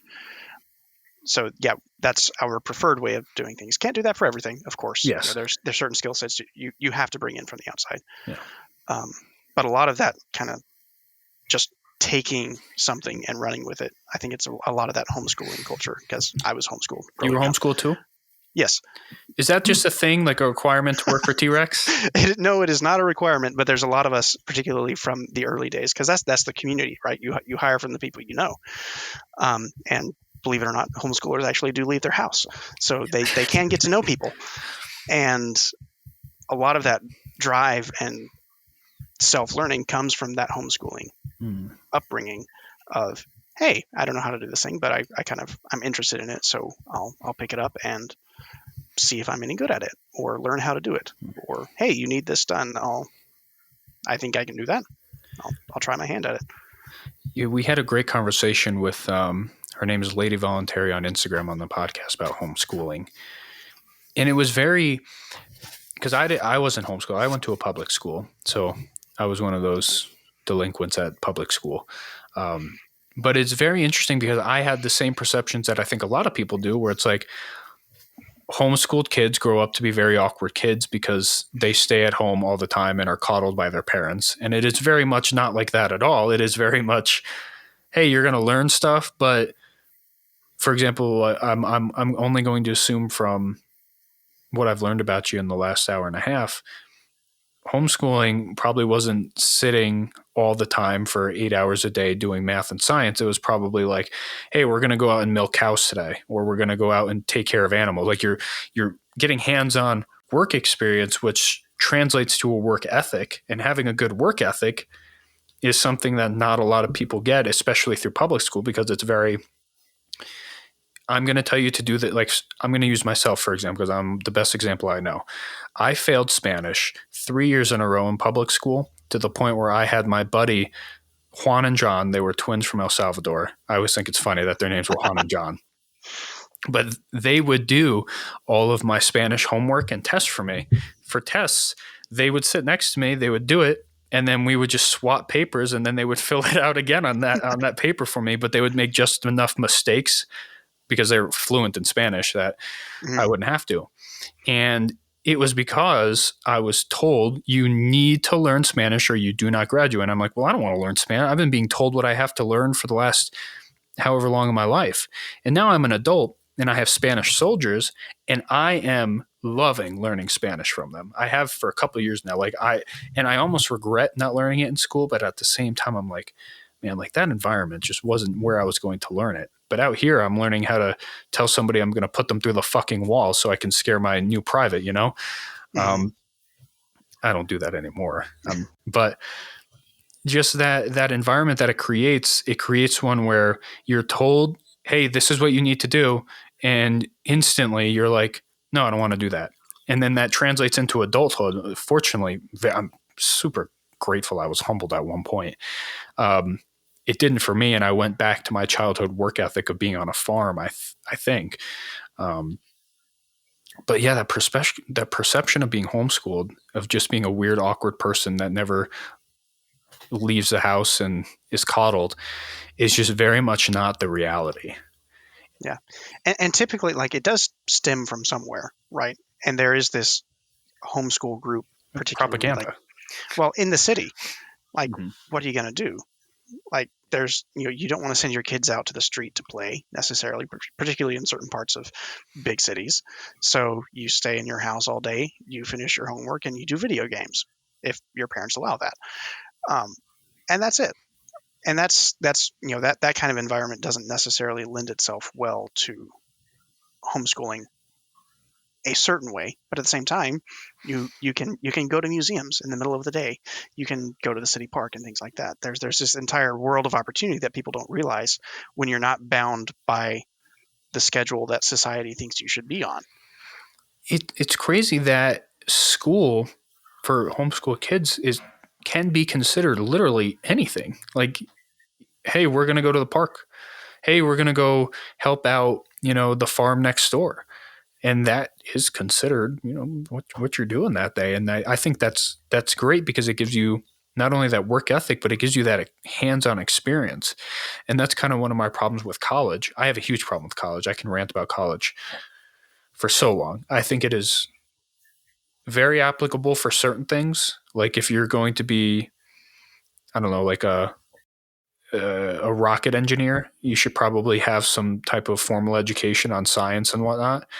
But for example, coaching soccer is something I'm very passionate about outside of what I do here.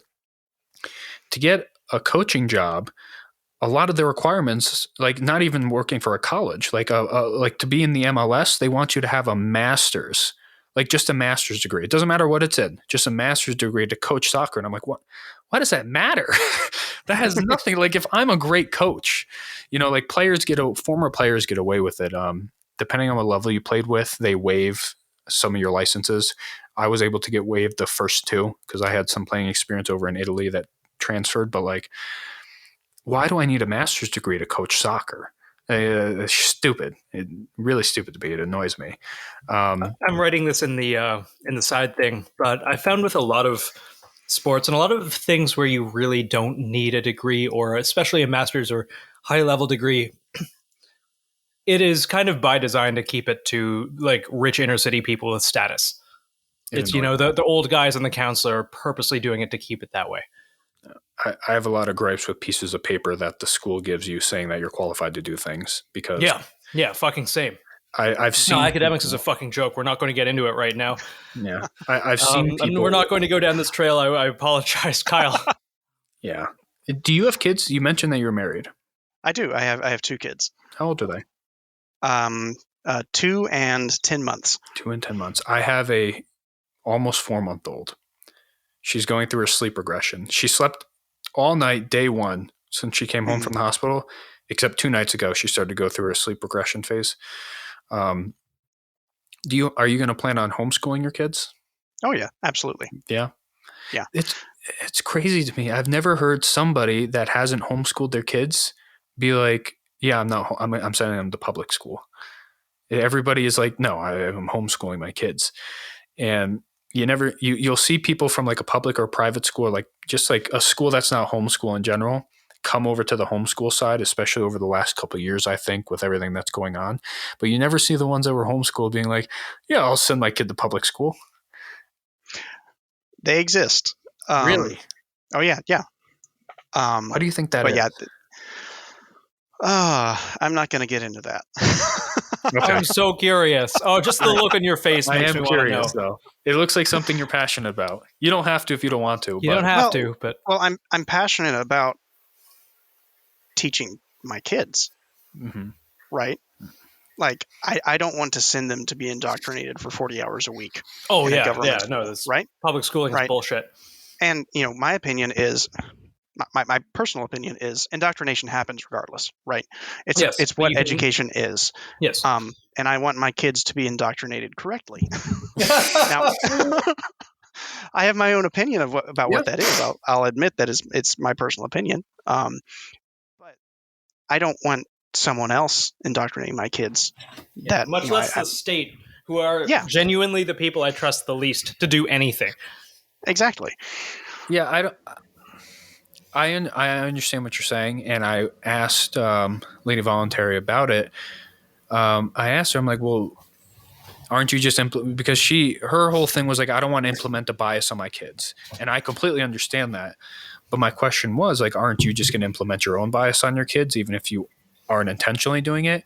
And I think, regardless of what that answer is, I don't think that's a bad thing if you do that or not, because it's your kids, like it's not up to me.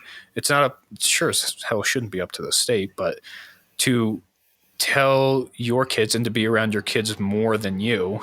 Now, if you want to send your kids to public school, I don't judge anybody. I went to public school. I think I turned out okay. There's some aspects that I hated and some aspects that I thoroughly enjoyed and I'm grateful for, much like anything in life.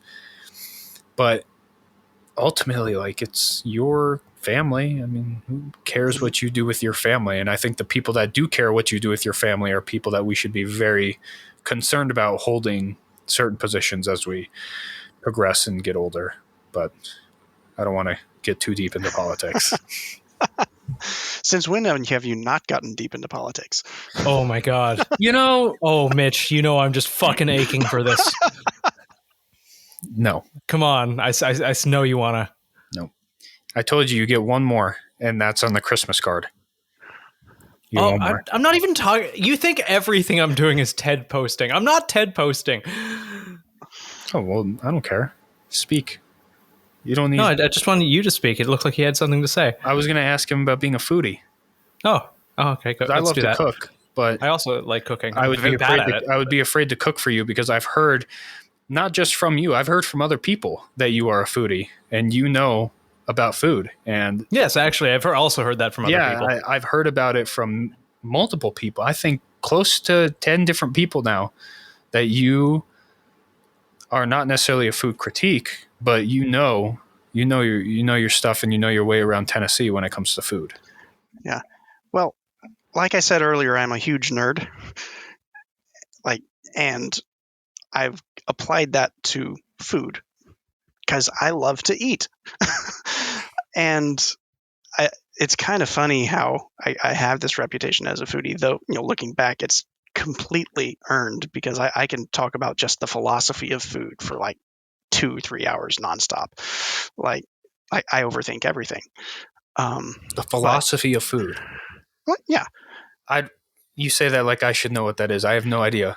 What, like, if you could and summarize I say this it. like I'm on the Art and War podcast here, right? And I'm talking to an artist, and of course, your wife is a commissioned artist, as we all know, because you're bringing up almost as we all know.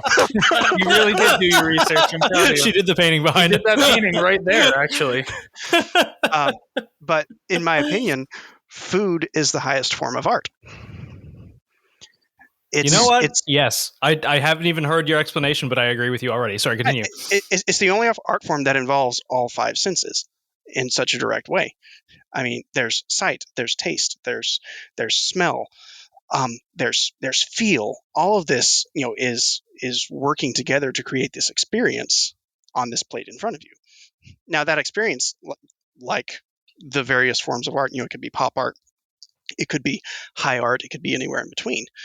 But food is an expression of the people that cook it and the environment in which you're eating it. That is, I've never thought of it like that, but I do. I mean, I'm sure there's a lot of people would say like, oh, I'm a home chef. I put a lot of passion into the food that I try and make. And one of the things that I have, and I'm going to get your opinion on it now because you just told me about the philosophy of food. So I feel like you would have some tips for me. One thing that I struggle with is matching textures with like having a good texture combination with food. I can get flavors, I can get presentation. My plating is about as good as I think a home person can be without being on like Hell's Kitchen. But I'm not a textural eater myself, so I don't know, but my wife is. And even she can't really give me tips on like how I can get a good like combination of textures on a plate. So I'm curious, do you got any tips for me? Well, what culture are you cooking? Because there's different approaches with different cultures, right? Okay. From even flavor profiles and matching flavors to textures and everything else. So if you go to the Eastern cultures, like Indian cuisine, it's all about contrast. So you'll have a blend of 30 different spices that Western cooking wouldn't even consider putting together. You'll have mint, pepper, basil, and all these things that we wouldn't necessarily think about putting in one dish, all on the plate in front of you. And it creates a depth and a character that you just don't get with other cuisines. Whereas something like a French cuisine, which is, one could argue has the most influential cuisine for Western culture, it's all about creating those perfect combinations and complementing things. You've got the creaminess, the smoothness, and the tenderness all working together. Have you ever had Armenian food? No, I've had some from similar regions. Mm-hmm. There was this little restaurant in Nashville called Cafe Bosna for a little while, and it was this old lady cooking on this like residential stove, and there were 12 seats in the whole place, and you would go there, and it was just like home cooking from that part of the world. Like it's like if your grandmother prepared that kind of food. Yeah. I'm going to have to, because at one point I am going to be coming down to Tennessee, hopefully, and coming and meet some of the folks over at T.REX. I'm going to have to, I'm very scared to do it, but I'm going to have to cook you some lahmacun. It's probably the best thing in Armenian that I can cook. And I am very curious, and I want you to be very honest. If it sucks, it sucks. If it doesn't, I want very honest. You're not going to hurt my feelings. I need to get better. I look forward to that. Do you watch Hell's Kitchen, or is that not true? So I don't know. I'll watch it occasionally. I'm not a huge Gordon Ramsay fan. Really? As a person or as like a cook or a chef? His food is good from everything I can see. But he kind of takes the culture in commercial kitchens is highly toxic. It seems like it. Just really, from watching him. I can't watch him at all. Really toxic. Oh, I love it. Like you think the gun community is bad, and then you go into a commercial kitchen and you die. and I don't like perpetuating that kind of toxicity or popularizing it. So it's more that kind of thing approach where it's turning a toxic environment into an entertainment. That's fair. Me and my wife enjoy our bread and circuses, though. I'm a big sports guy. You do, but you also watch PewDiePie, so I think he's funny. I don't care what people say. I watched the Great British Baking Show. That's my the Great British Baking Show is fantastic, but it doesn't have any of that weird latent toxicity that a lot of the other shows have. Like, it's like, oh, this is good. Oh, this could be better. It's not quite as good, but I understand why it is the way it is. Everyone's so nice. Mm-hmm. There's none of that bullshit. Just got into it, and we just watched the most recent season with Jurgen. I don't know if you've watched it yet. Yes. Can we talk about how Jurgen got eliminated and he should not have been? And how what's his face stayed there for so long? George that stayed there way longer than he should have? Oh, I was upset. I had a lot of things that I was upset about. It kind of threw me off a little bit. I just like the fact that we're like all in the gun industry and we're talking about the Great British Baking Show. It's a great show. It's a great show. I do think the hosts are a little strange. Like I think it's very British humor, and my British humor is we won the war, and I need to remind every single English person that all the time. And I like their sports over there. British humor is that's my flavor of humor. It's just the very dry, kind of low key. It makes me uncomfortable, but it makes me laugh. Like the I don't know his name. The guy that looks like an egghead. He's literally bald. When he was like, what do you call Jurgen? Like Jurgen pie or something? Jurgen. Yes. He kept like saying it over and over, and Jurgen was obviously like stressed out and uncomfortable. And I'm like, yes, I am uncomfortable from watching this. Yeah, but that kind of came from my homeschooling too, though. So I don't know if like reading British literature was a big. I was kind of drawn to that early on, and I don't know if you've read any P.G. Wodehouse, author from back in the early 1900s. Like his analogies are flat out the most hilarious things I've ever read. P.G. Wodehouse, yes. Yeah, his face shown like the seat of a bus driver's pants. It's like it's this very British approach to analogies and humor that I'm drawn to, but I'm also a very, very low key and boring person, which fits well with British culture, I think. You keep saying that, and I highly disagree. The foodie aspect kind of, but that was like the defining trait when people. It was music and foodie. Anytime anybody talked to us about Kyle from T.REX Arms before we talked to Kyle from T.REX Arms, it was, okay, he's a huge foodie, and when it comes to music, he can tell you all the spots to go to when it comes to food and music, like everything that, and that was everybody. Nobody was ever like, yeah, he does the customer service over there. Or, yeah, he had a dairy farm and a lemonade stand. It was like foodie, music. Those are the two defining traits for you. And I've learned a lot more. And no, it was really interesting. And I don't think you should say you're a boring person, because I think you were quite the opposite of a boring person. I agree. Might be a nerd. Entirely. You might be a nerd, but that's okay. Yeah, but we're also fucking nerds. Have you heard us? Well, like you haven't even... No offense, I don't think you compare to my nerdiness. I don't know. I spent 3 months building a life-size replica of the Doom 2016 video game suit that I wore on Halloween. I spent like 6 months making chainmail. That's badass. Well, you know what? There we go. We're nerds. But have you read The Silmarillion? Yes. It's on my bookshelf. Oh, hey. There we go. Awesome. We're nerds. Hey, we're nerds. We're nerds. It took me a long time. Don't get me wrong. And I had to reread a lot and then look up, explanations for a lot of the things. But yes. Yeah, I have no idea. I watch sports, I coach sports, and I like to cook and talk about guns. Get out, you fucking meathead. Sorry. You should maybe go read the Silmarillion. There's an army of Balrogs. There's not just one. An army of what? Balrogs. Exactly. Yes.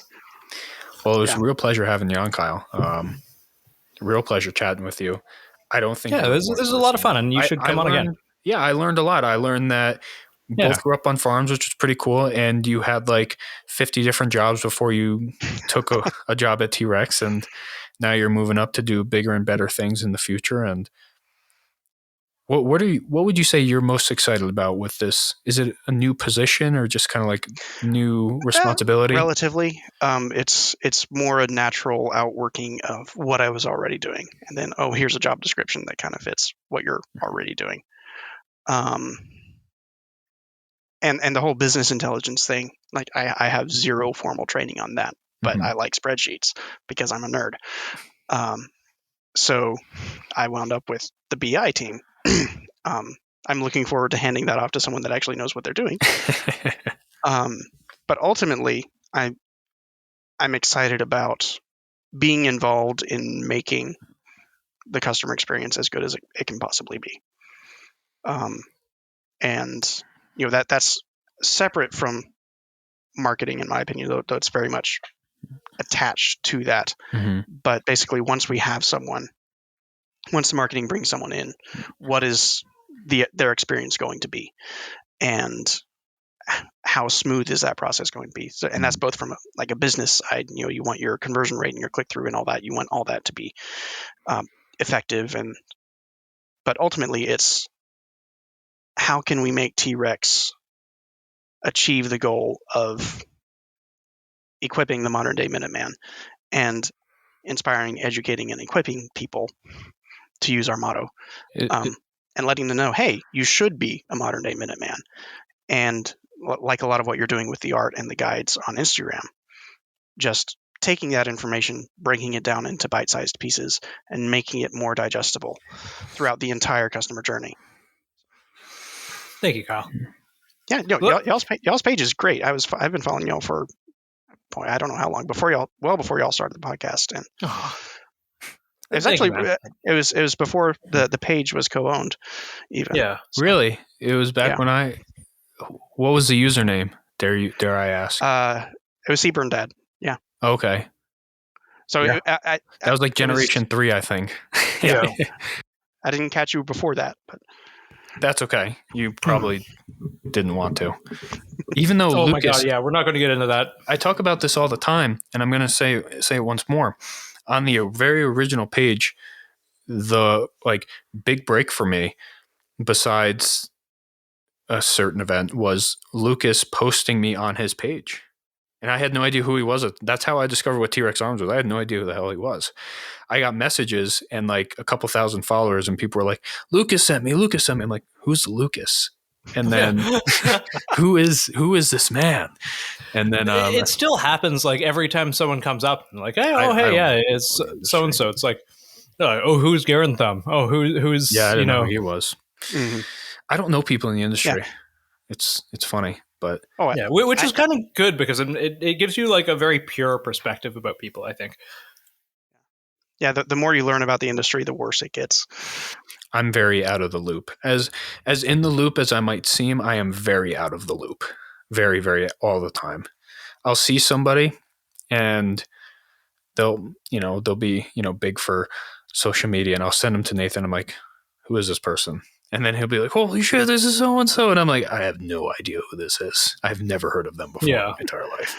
Yeah. But yeah. So if you don't mind me asking, I'm going to commandeer the show real quick. Oh, of course, please. But by all means. What do y'all see T.REX as? How would you describe T.REX to someone who didn't know what they were? As strange as it is, I see it more as a cultural institution as I do it as a store. Yeah. The mission statement stands out a lot more to me than the fact anywhere can move product. Anywhere, and there are all sorts of big stores, but I see T.REX as somewhere where you can go and be educated. Somewhere which is pushing, young people who play airsoft, people who are into video games, people who are just on YouTube, and young people who watch Kentucky Ballistics and fucking Demolition Ranch, and maybe they see, T.REX Arms made a video and it's in our recommended section. Maybe let's watch that. And they see someone teaching how to use a carbine, and they go, oh, that's cool. And it plants the seed in their head. Or experienced shooters who go how does that guy shoot like that? How do I learn how to shoot like that? Oh, why does this nerd have a chest rig? Maybe I should get a chest rig. That's what I see T.REX as, and I like that. The mission statement resonates with me. Yeah, I think for me, it's more of a network of people forging the path to the next version of gun culture. Yes, 100%. I honestly, I didn't know that T-Rex sold anything or made anything for a very long time. It was more, I'm like, oh, they posted videos of them shooting. And then that's all that I saw for a while. And then I started to look at it and I'm like, oh, they're actually trying to educate and inform people. And then that's when I went to the site and I'm like, oh, they sell stuff too. And I got a sidecar, not the 2.0. I have one of the OG sidecars. And by OG, I mean like 2019. So not very OG. Yeah. But it's more to me a network of people that are forging the way for gun culture in the future. And I think that is a very deliberate thing. We were talking with Mike about it, where he was with Lucas when Lucas made a conscious decision to be like, hey, at the range, I'm not going to wear multicam anymore. I'm going to wear jeans and like a hoodie or a jacket or something. And that at the time, I mean, it still kind of is a controversial thing, but it's kind of, that kind of culture is dying out where it's like, oh, you're not in the military wearing multicam. It's kind of dying out. But at the time, that was a very bold decision to make because that was at the peak of the sheepdog. That was the peak of I am the American badass and only people in the military should have night vision body armor. So I think just that networking culture is what I see with T.REX Arms more so than holsters and other products now. Yeah, that's good. That I've checked my research box now. I can claim this time as actual work. So yeah, you can clock in these 2 hours. Yeah. Well, that's good to hear because I'm constantly trying to figure out like how do people view T.REX Arms and what exactly are we? Because we're kind of a difficult company to describe because we do sell things. But ultimately, that's not what we're trying to do. That's not what I think of when I think of T.REX Arms. I've ordered stuff from you guys from before, and it's been great. Like everything's fantastic. I run one of your chest rigs, the T.REX Arms placard and the GP pouch, and a couple other things like the holsters.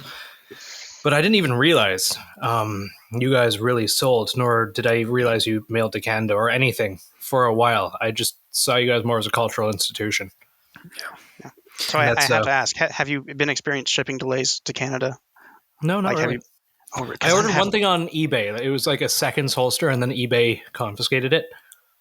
No, it went through the eBay global shipping program. They just fucking threw it away. No, I have it. Oh, no. No, a different one. I ordered a second one and sent it to you because the one that went to Canada got fucking thrown away by customs. Well, not customs, eBay's internal customs. Yeah. But that's not your guys' fault. They refunded both parties. No, like we're having a bear of a time right now. Like I've got packages sitting at the border for 30, 40 days. Yeah, I have a different package with just like I've got a Ragnarok and a TLR1, actually. Now I think about it. It's been sitting there since November. Oof. What? Yeah. Like late November, don't get me wrong, like November 30th. I can tell you domestic shipping wasn't that bad when I ordered my sidecar. I think it was like 2 days. Like it surprised me when it showed up. Yeah, I didn't know what it was. I'm like, what did I order? Yeah. And then I opened it. I'm like, what? It was like literally like 2 days and I ordered at night, I think. But I also went through somebody. I didn't order online the traditional way. Yeah. Yeah. You're one of those. I'm one of those people. Yeah. I don't know if it got special care or treatment. I went through Drew Hopkins. Okay. Yeah. He was the one I went through, and I got a sidecar that way. But it was really quick. I don't know. I don't think it was anything out of the blue because I see all the time, and people will message us. It's weird.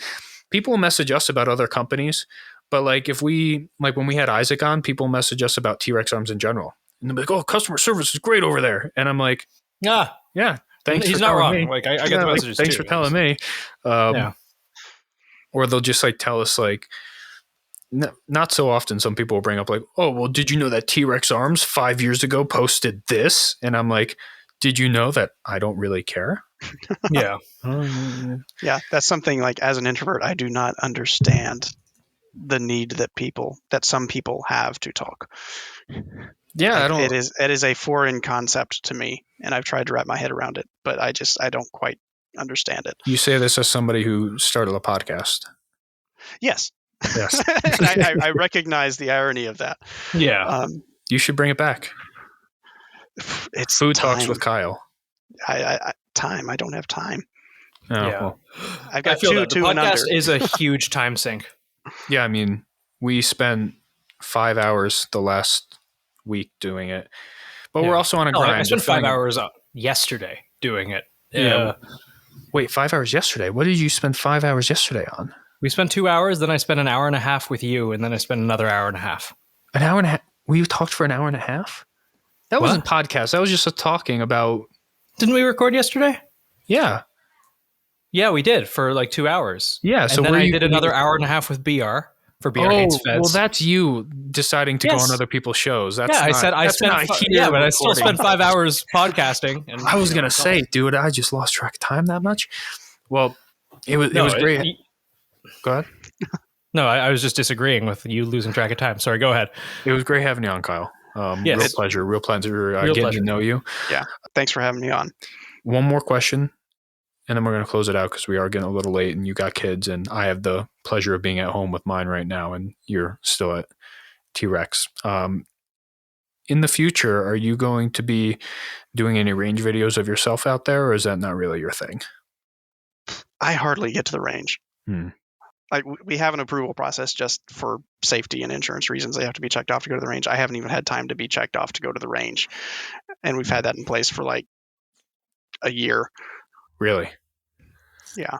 But I also live on property, and I can shoot Whatever. where I live. Of course, I haven't shot in forever either. Boo. I know. Did you get one of the MCXs? One of the bonuses, or however that was? Not yet. No?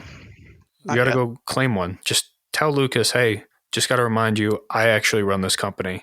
Yes, So, I run this company. I want actually- 5 MCXs. yeah. This is mine now. This is 2 mine. for each foot, 2 for each leg, and then an extra. This has always been mine. I let you appear like you're running it. Yeah. But yeah, I need to make more time for that. Yes. But no, you will. I have no plans to become a personality on Instagram. It's probably a good thing. Yeah, You I feel that. I haven't handle posted enough since dealing with people on the 2017. internet. I can only imagine if you dealt with people on the internet for your day job, and then in your spare time, it was dealing with people on the internet critiquing you and your form and everything that you do. So it's probably a smart decision for you. Yeah, gun people can be really, really, really Bring just back toxic. the podcast though, 100%. Please. No I'll plans listen. to do that right now either. There's 2 subscriptions right here. Well, like I said, I really appreciate you coming on. Please take the time, talk about yourself. If you want to tell people where they can find you on Instagram that you never post on. Yeah, I have nothing of my own to push. I have an Instagram account, Kyle TREX Arms, and I have it strictly so I can comment and do customer service on Instagram on posts that Lucas and T.REX make. Instead of talking about myself, I'm going to tell people not to email customer support and ask for discounts a month after they place their order. Very important. Very important, not just for T.REX Arms, for any company. Just anyone. Just anyone. Don't be that guy. Because it's not really doable. I'm sorry.